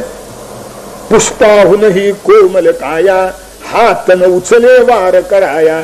मगधेश्वर हो म्हणून पराजित, शौर्य व सेना जवळी किंचित. याच्याजवळ शौर्य आहे म्हणून जरासंध पराभूत झाला नाही म्हणाले. याच्या कोमलतेला आणि सौंदर्याला पाहून जरासंधाला आपला हात उचलताच आला नाही म्हणून जरासंधाचा पराभव झाला. अरे काय सुंदर आहे, ज्याच्यावर पुढे युद्ध करलं काय म्हणाले, याला आपल्या घेऊन गेलं पाहिजे. विकृत मनोवृत्ती. मनमोहक सुंदरता याची, होईल भूषा मम कोशाची. धरूयास खल निज कटी कवळी, शस्त्र न एकही याचे जवळी. ते काल येऊन याला घेऊन माझ्या अंतःपुरात डांबतो. धरूयास खल निज कटी कवळी. आणि म्हणून यानं आपली कंबर कसली, याच्याजवळ एकही हात्यार नाही मिळाले, त्याने घेतलं नाही. आणि कृष्णाला पकडण्याकडून मारा लागला. श्रीमूर्ती परी चपल गती ती, गवसे का तरी खल जन हाती. तरी या कालयवनानं उत्तेजक पुष्कळ घेतली होती. श्रीहरी परिती चपळ गतीत. पण कृष्ण इतका चपळ होता की तेवढं सगळं करून सुद्धा याच्या हातात काही लागला नाही. गवसेना परिखल जन हाती पाठ लाग करी यवन सुवेगे सहचर सकलही चबळले. आता सगळ्यांनी काही घेतली नव्हती त्यामुळे ते बाकीचे मागे पडले आणि एकटा काल यवन तेवढा कृष्णाच्या मागे लागला. आता कृष्णाच्या बरोबर काल यवन करी यत्न विशेषी धरण्या पंकज नयना नीचोत्थित अपवाद जसा का पाठी लागत सुजना जय हरी सुखकंदा. सज्जनाच्या मागे जसं नीचाने उत्पन्न केलेले अपवाद लागतात तसा हा काल येऊन कृष्णाच्या मागे पळत होता. चढण बिकट बहु गिरीवर चीती दाट लता तरु वाटन देती शील तरे विपदात तसा हरी काट ठेचाळून तो रक्ताळून तो यवन शिणे परी. भगवान त्यातून निष्ठून गेले आणि याच्या अंगावर ओरखडेच ओरखडे रक्तबंबाळ झाला. साप आणि भगवंत कौतुक तरी गाता सापडला हरी असे गमावे तोच जनार्दन देहुलकावे भरुनी आले पाय खलाचे धाप शिणविती भाग उराचे. पायाला वळ आले अशी धाप सुरू झाली. बस सापडला असं वाटावं की निष्ठाव सापडला असं वाटावं की निष्ठाव त्यामुळे आणखीन दमावं आहे ना त्याला आपलं हे कायम ठेवता येईल ना. शेवटी घाम ओघळे सकल शरीरी सहसा वळुनी बघत मुरारी. सगळ्या अंगावर घाम ओघळत होता याचा. कृष्णाने तेव्हा बघितलं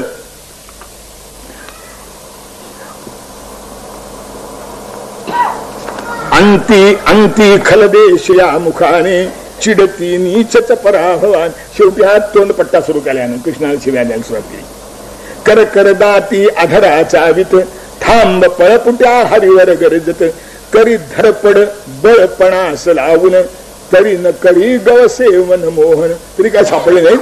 शिव्या देताना आणखीन थकवा आला. बघता बघता हरी श्री श्री हरी अंती गुहेत एका शिरला लपला आपण मुचकुंदासी पांघरुनी निज शेला जय हरी सुखकंदा. आणि एका गुहेत परमात्मा शिरले तिथे मुचकुंद झोपला होता. त्याने आपल्या अंगावरचा शेला काढला आणि त्या मुचकुंदाच्या अंगावर घातला. हा कोण होता? नृपहा इक्ष्वाकूचा वंशज मांधा त्याचा विजयी आत्मज. त्रेतायुगाच्या आरंभीची गोष्ट ही. इक्ष्वाकू नृपहा इक्ष्वाकूचा वंशज मांधा त्याचा विजयी आत्मज अमरास्तव निवतुनी दानवा दीर्घ काल घे येथ विसावा. आणि त्यांनी त्या इंद्राला मदत केली होती राक्षसांच्या संहारासाठी. खूप दीर्घकाळपर्यंत राक्षसांचे संहार युद्ध चाललं. त्या इंद्राने वर माग म्हणून सांगितलं. त्या मुचकुंदाने वर मागितला तो म्हणला मी युद्धामध्ये फार दमलोय त्यात मला झोप पाहिजे आणि ती माझी झोप कोणी मोडता कामा नये. जर कोणी मोडली तर त्या क्षणी मी पाहायला मी तो जळून मिळाला पाहिजे आणि ज्या क्षणी असा कोणी जळून मरेल त्या क्षणी मला परमेश्वराचं दर्शन झालं पाहिजे. मागणारा मी वरही वर आयास पाहिजे समज. वर मागायला सुद्धा अक्कल लागते मला. नाही तर एक भिकारी गेला त्याला कुबेर प्रसन्न झाला. काय पाहिजे तुला? माझी झोळी फाटली आहे म्हणा तेवढी नवी दे. वरही वर आयास पाहिजे काय मागावते आता मागायला पाहिजे की नाही. या मुचुकुंदाने नेमकी गोष्ट मागितली आणि आता हे यांना माहित होतं की असं असं प्रकार नाही. ते म्हणजे परस्पर झालेलं बरं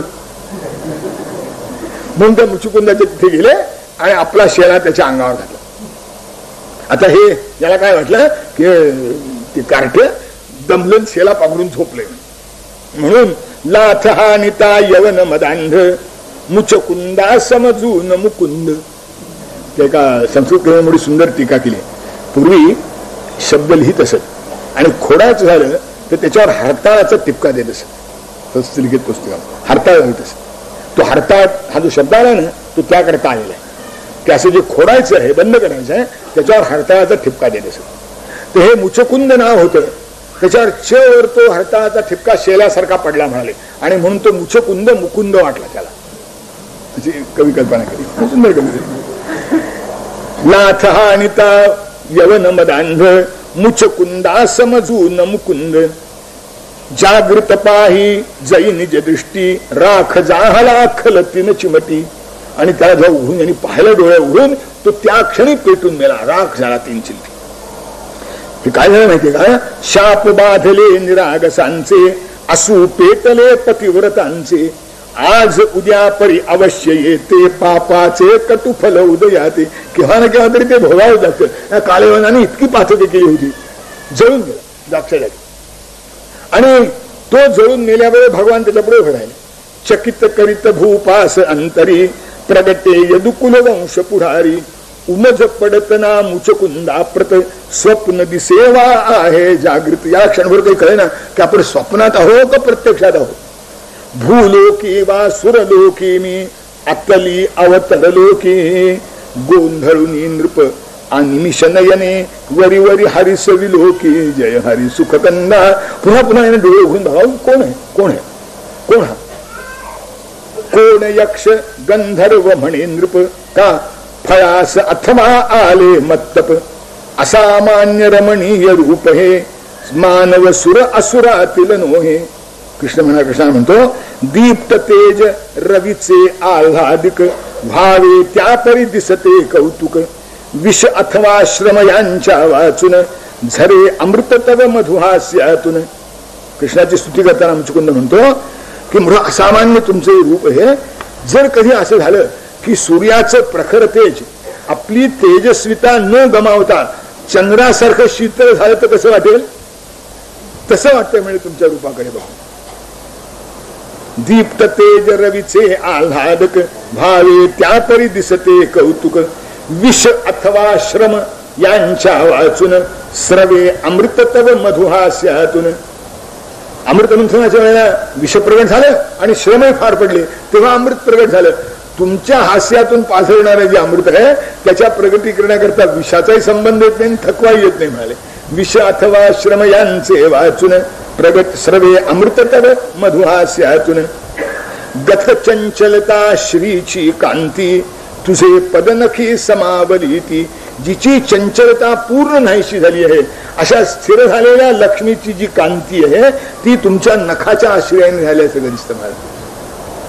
तव पद तुझे पदनखी समावली ती चरण तलाच्या स्पर्शाने तव गमे रम्यता उशेस अभिनव.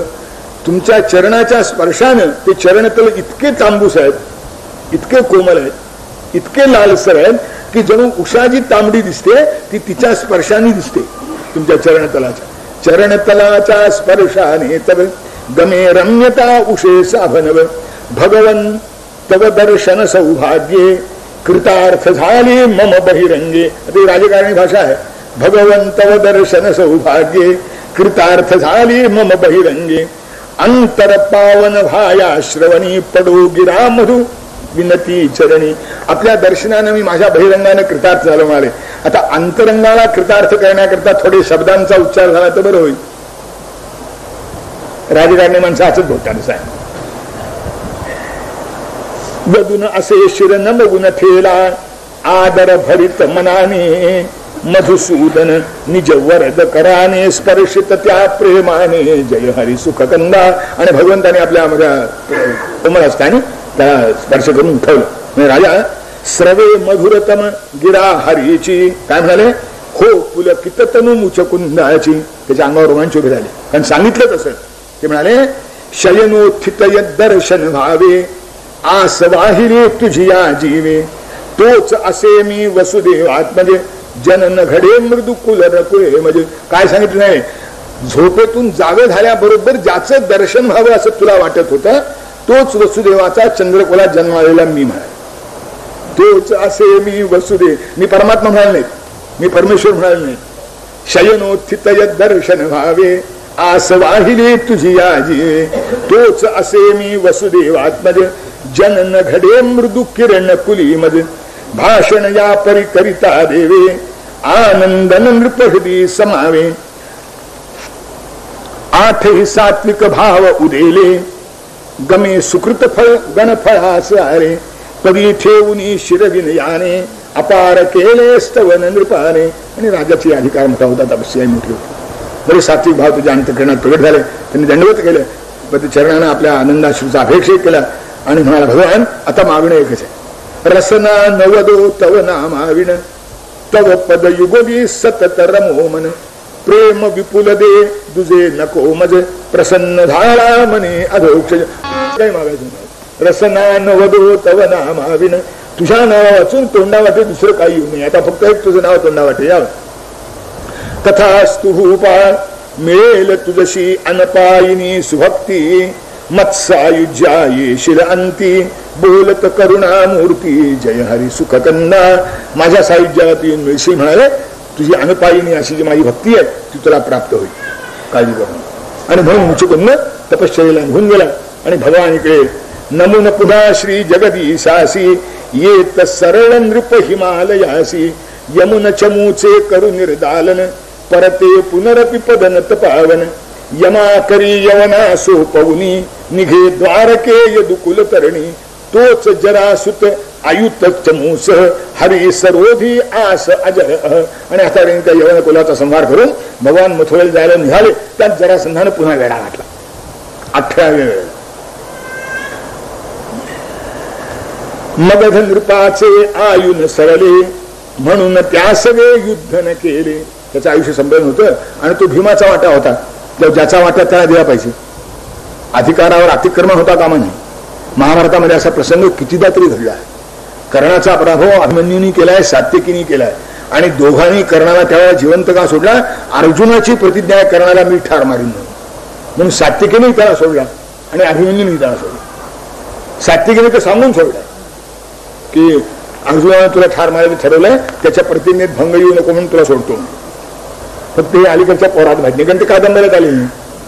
त्यामुळे ते कर्णासारखा पराक्रमी कोणी झालाच नाही.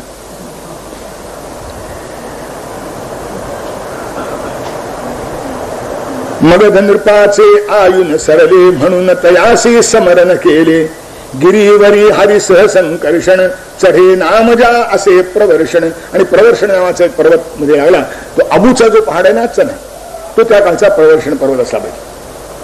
तिकडून येताना द्वारकेला जायचं म्हणजे तो भेटला. मगध नृपाचे आयुन सरले म्हणून तयासी युद्ध न केले हरिगिरीवरी सह संकर्षण चढे नामजा असे प्रवर्षण. शिखरे उंचच भिडली गगना टोक दिसेना मोडून माना पाताळाच्या पाऊल वाटा दर्या अशाये बघता काटा. त्या प्रवर्षणगिरीचं वर्णन की ही शिखर अशी उंच उंच होती की शिखराकडे पाहिलं तर मान मोडलीच पाहिजे माणसाची. कडे खडे तुटलेले भीषण वीर उभे जणू छाती काढून घरी उतरत्या झरे तयातून लपाछपीचे करीती नर्तन उग्र उबटये वास पाखरे गोड काढिती सूर भुऱ्या निळ्या टेकड्या पसरल्या क्षितिजावरती दूर जय हरी सुख. सगळ्या जंगामध्ये कुबट उबट वास आहे. पाखर नाना प्रकारचे आवाज काढतायत. रान निबिड बहु हिरवे निळसर शिरून धजती सूर्याचे कर जणू वनदेवीच्या पदराखाली अंधारा अभयता मिळाली. जणू वनदेवीच्या पदराखाली अंधारा विसाळ मिळाला. सूर्याच्या किरणाला त्या जंगलामध्ये प्रवेश मिळत नसे. हिंस्र पशूना भर दिवसाही स्वैर फिराया अडचण नाही. हिंस्र पशूना सुद्धा ते अभयारण्य न राखता झालं होतं. हिंस्र पशूना भर दिवसाही स्वैर फिराया अडचण नाही. गुर गुर नित कधी गरज भयंकर कंपित भावे धीराचे उर. आता निबिडवनी त्या हरिगवसेना शोधून सारी दमली सेना. आणि त्या जंगलामध्ये परमात्मा घुसले, त्याला हुडकायला सैन्य घुसले. परमात्मा सापडले, सैन्य लवकर बाहेर आले नाही. वाट पाहून पाहून जरासंध कंटाळा. तो म्हणला तर अग्नी लावून द्या. म्हणून लाविला शोधून म्हणून लाविला वणवा मूर्खी. काय झालं? तेच जळाले तया तशी की जळू सगळे. एक सैनिक काही बाहेर आला नाही. जेवढे जरासंधाचे बरोबर राहिले होते तेवढेच वाचले, बाकी सगळे सैन्य जळून दिले. आता हे शहाणे जळे सैन्य तरी जळो न खंत मम शत्रूचा झाला अंत. सैन्य गेलं तर गेलं, पण माझा शत्रू तर मेला. समाधान हे जरा सुताते लिखित विधीचे हासत होते. आणि ब्रह्मदेवाने जे लिहिलं होतं ते हसत होतं. हो म्हणजे तुझा शत्रू मेला, थोड्या वेळाने उरावर बसला म्हणजे कळ. लिखित विधीचे हासत होते. हे अग्निशी सामर्थ्य जयाच्या बळे तया श्रीरंगा स्पर्शही करण्या ज्वाला केवी शकेल बुधो सांगा जय हरी सुख.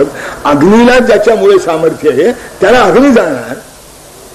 सराम हरिये द्वारा नगरी सुखावली मगपुरी अंतरी सुंदर ते ये तेज निराळे जसे कांत सुत सेवित बाले शासन होते वसुदेवाचे तरी मुकुंदी लक्षपुरीचे श्वशुर वचासी असते तत्पर कुलजेचे परिचित्त पतीवर. मथुरा भगवान तर मथुरेच्या आनंदाला पारावर नाही. पती भेटल्यानंतर कुलस्त्रीचं होतं तसं झालं. आता मथुरेवर जे राज्य होतं तो अधिकारी प्रत्यक्ष वसुदेव होते. राज्य वसुदेवाचं होतं. पण मथुरेचं लक्ष मात्र कृष्णावर होतं. ते कसं होतं, कुलस्त्री असली श्वशुरवचासी असते तत्पर, सासऱ्याचा मान ठेवते. कुलजेचे तरी लक्ष पतीवर, सासऱ्याचा मान ठेवत असला तरी प्रेम जसं नवऱ्यावर असतं, सासऱ्याचा मान ठेवत असला तरी तो अर्थावर नसतो, तसं सगळ्या मथुरे वसुदेवाचा मान ठेवत होते, पण प्रेम केवळ कृष्णावर होते. श्वशुरवचासी असते तत्पर कुलजेचे परिचित्त पतीवर, व्यापी त्रिभुवन यदुकुल कीर्ती, त्रिविक्रमाची जणू कांती, विधी भवनी मुनी नारद गाई, द्वारे समपुर दुसरे नाही.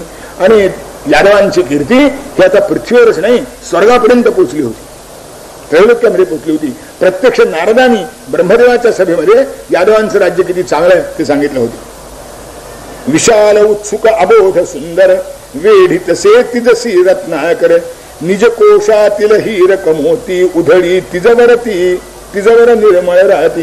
म्हणजे रोज चांदण्या त्याच्यावर जणू रत्नाचा वर्षाव करतात अशी समृद्धी झालेली आहे.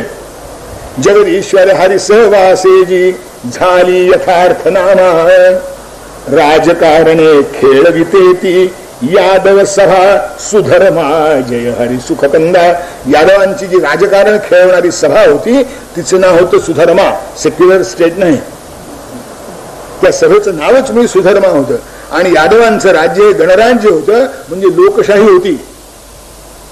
कुणी एक सत्ताधीश राजा नव्हता, अध्यक्ष कुणी असेल ती गोष्ट झाली, पण सत्ताधीश राजा एक नाही, निवडून आलेला तो असायचा. आणि त्या सगळ्या सभेमध्ये राज्याच्या संरक्षणाची चर्चा व्हायची, तिचं नाव होतं सुधर्मा. आणि म्हणून तर राज्यात शांतता होती. सेक्युलर स्टेटचं काय होतं बघतो आपण, त्या सभेचं नावच सुधर्मा होतं. राजकारणे पण खेळत होती, राजकारणे खेळविते ती यादव सभा सुधर्मा, जय हरी सुखकंदा. आणि आमच्यातले काही दीडशाने विचारतात धर्माचा राजकारणाशी काय संबंध. अरे धर्माचा राजकारणाशी संबंध आला की पहिलं काम भ्रष्टाचार नाही होतो असं आहे. राजकारणापासून धर्म दूर गेला म्हणून भ्रष्टाचार माजला आहे. संत मंडळींनी लक्ष घालावं का, हा खुर्चीवर नाही घालतो, पण राजानं राज्य कसं करावं हे संतांनी सांगायचं नाही, तो कोणी सांगायचं, चोरांनी. हल्ली चोरच सांगतात ना, पण त्यांच्याकडनं हप्ते मिळतात ना, पुढचं सगळं चालतं. मग 3,500 कोटीचा घोटाळा, 3,500 कोटी म्हणजे अब्ज किती आहे, माझं गणित जरा कच्चं आहे म्हणून सांगतात. हे काय होतं की राजकारणे खेळविते ती यादव सभा सुधर्मा, जय हरी सुखकंदा. त्यामुळे झालं होतं काय, यादव विक्रम रक्षित सागर, हातबल झाले जलपाटचर. जलपाटचर म्हणजे पाण्याच्या वाटे आक्रमण करणारे चोर, साचे. यादवांचं राज्य समुद्राच्या किनाऱ्यावर असल्यामुळं भारतवर्षावर या चाच्यांचं आक्रमण होऊ शकत नव्हतं. यादव विक्रम रक्षित सागर, हातबल झाले जलपाटचर, यवन शुहून शक बरबर याना, भरत भूकरे भगवत सेना. हे जे यवन हून शक बरबर हे सगळे होते अनार्य जाती, ज्याला भारतवर्षाकडे बघायची हिंमत नव्हती, आणि ती तिथून पुढे 2,500 वर्षपर्यंत राहिली नाही. असं आहे. यवन हून शक बरबर याना, भरत भूकडे भगवत सेना. कारण संरक्षणाकरता सुधर्मा होती. यादव रक्षित विक्रम सागर, हातबल झाले जलपाटचर, यवन हून शक बरबर याना, भरत भूकडे भगवत सेना. शास्त्र कला व्यापार मिशानी, वैभव नांदे तेथ सुखानी. शास्त्र कला व्यापार या सगळ्यांनी समृद्ध होतं. आपल्याला खोटा इतिहास शिकवला आहे की हिंदुस्थानचं सगळं अर्थशास्त्र शेतीवर अवलंबलेलं होतं. नाही, मुसलमान येण्यापूर्वी जवळजवळ 60% आणि इंग्रज आल्या मुसलमान येण्यापूर्वी 60% आणि मुसलमान आल्यानंतर 50% केवळ कला कौशल्यावर आपला देश जगत होता. 40 आणि 35% फक्त शेतीवर अवलंबून होतं. इंग्रजांनी शिकवलं आपल्याला की तुमचं सगळं अर्थशास्त्र शेतीवर होतं आणि उद्योगधंदे आम्ही शिकवले तेव्हा तुम्हाला मिळाले. चोर ते शिकवणार, दुसरं काय करणार. आपल्याकडे शास्त्र कला व्यापार मिशानी वैभव, पूर्ण वैभव होतं, परिपूर्ण वैभव होतं. नुसत्या शेतीवर कधी सोनं गोळा होतं काय? शेती कला कौशल्य आलं तर हा होतं, पुढाऱ्यांची शेती असली तर, कारण त्यांना काळे पैसे शेतीत गोरे करता येतात म्हणून पैसे येतात त्यांच्यावर. पण सर्वसामान्य शेतकरी नुसत्या शेतकरीला सोनं कसं मिळवणार? अशक्य होतंय. त्याच्या वेळेला कला कौशल्य असलं तरच सोनं येतं. व्यापारी सुद्धा सोनं कशाच्या गोळा करतो? कला कौशल्य विकायला असलं तर सोनं गोळा होतं. इथे जे सोनं गोळा झालं होतं, आपल्यावर जी सगळी आक्रमण झाली ती आमचं काय दारिद्र्य लुटून घ्यायला आले होते. अरे घरोघरी सोन्याचं धूर निघत होता म्हणून निघत होतं. हा सोन्याचा धूर आला कुठून? शास्त्र कला व्यापार मिशानी वैभवन अंदे तेथ सुखानी. रामकृष्ण हे शशी सूर्यासम अशांततेचा वितळवितीतम. आणि रामकृष्ण हे शशी सूर्यासारखे कुठेही अशांतता नाही, अशांततेचा अंधार पार नाहीसा झाला होता. आणि हे कोण सांगतो? नारद ब्रह्मलोकामध्ये सांगतात की द्वारकेत असाचं वैभव नांदते. कमलासन परिषदगत रेवत अनर्थाधिपयशते ऐकत. अनर्थ देशात, अनर्थ म्हणजे आजचा गुजरात आणि द्वारका हे सौराष्ट्र आहे. अनर्थ म्हणजे आजचा गुजरात जो भाग आहे तिथला राजा, तो आपल्या मुलीला योग्य वर मिळावा म्हणून पृथ्वीवर त्याला कोणी सापडला नाही म्हणून ब्रह्मदेवाच्या लोकी गेला होता. तिथे एक सांस्कृतिक कार्यक्रम सुरू होता म्हणून बसला होता थोडा वेळ. तेवढ्यात नारद तिथे पोहोचले, त्यांनी ही कीर्ती गायली, त्यानं त्या ऐकली सगळी. तू म्हणला रे बरं आहे. त्याने ब्रह्मदेवाला विचारलं, म्हणजे जा परत आता, पण तिथे बलराम आहे, तो तुझ्या मुलीला योग्य वर आहे. हे परत आले तर बलराम त्याला दिसला, पण आपलं राज्य कोण पत्ताच नव्हता, कारण मध्ये ब्रह्मदेवाचं एक युग निवटून गेलं होतं ना. हा ब्रह्मदेवाचा प्रहर बसला होता, 3च तास बसला होता, पण ब्रह्मदेवाच्या घरचे 3 तास होते. खाली एक युग उलटून गेलं होतं, त्याला काही ओळखायला. जेमते मुलीचं लग्न कसं तरी लावलं, गेला जंगलामध्ये तपस्या करायला बसला.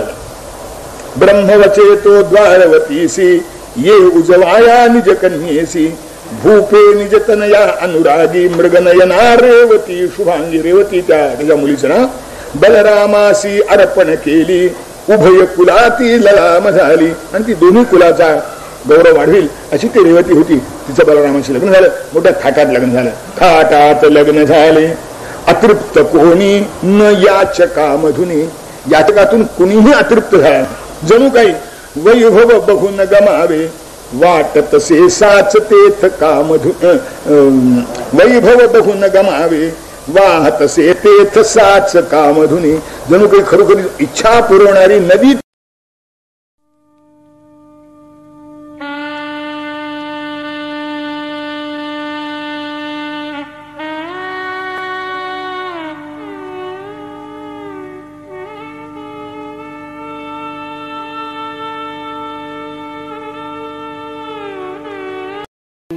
गोपाल गाते चले कृष्ण गोविंद गोपाल गाते चले मन के विषयों के विष से हटाते चले मन को विषयों के विष से हटाते चले इंद्रियों के न घोड़े विषय में अड़े इंद्रियों के न घोड़े विषय में अड़े जो अड़े भी तो संयम के घोड़े पड़े जो अड़े भी तो संयम के घोड़े पड़े तन के रथ को सुपथ पर चलाते चले तन के रथ को सुपथ पर चलाते चले कृष्ण गोविंद गोपाल गाते चले कृष्ण गोविंद गोपाल गाते चले नाम जपते रहे काम करते रहे नाम जपते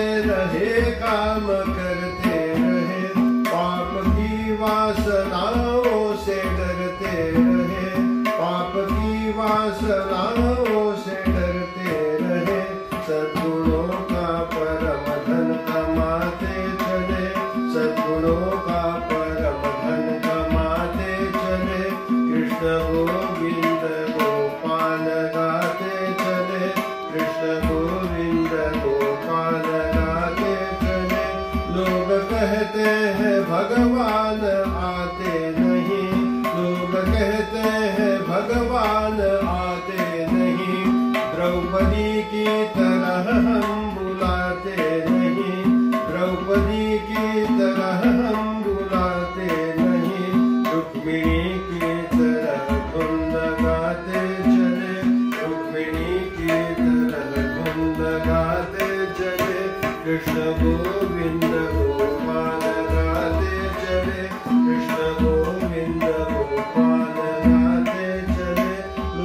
कहते हैं भगवान खाते नहीं, लोग कहते हैं भगवान खाते नहीं, बिल्ली की तरह हम खिलाते नहीं, बिल्ली की तरह हम खिलाते नहीं।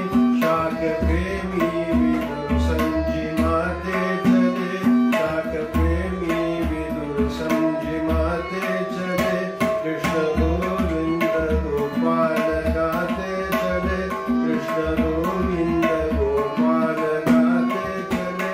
दुख में तड़पे नहीं, सुख में भूले नहीं, दुख में तड़पे नहीं, सुख में भूले नहीं, प्राण जाए मगर धर्म भूले नहीं, प्राण जाए मगर धर्म भूले नहीं।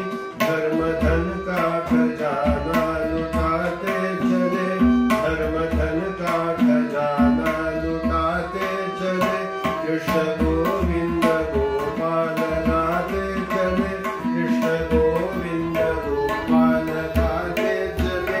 वक्त आएगा ऐसा कभी ना कभी, वक्त आएगा ऐसा कभी ना कभी, हम भी पाएंगे प्रभु को कभी ना कभी, हम भी पाएंगे प्रभु को कभी ना कभी।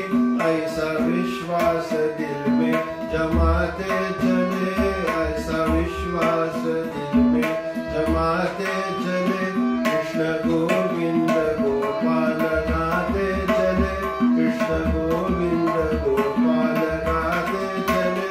मन को विषयों के विष से हटाते चले, मन को विषयों के विष से हटाते चले, कृष्ण को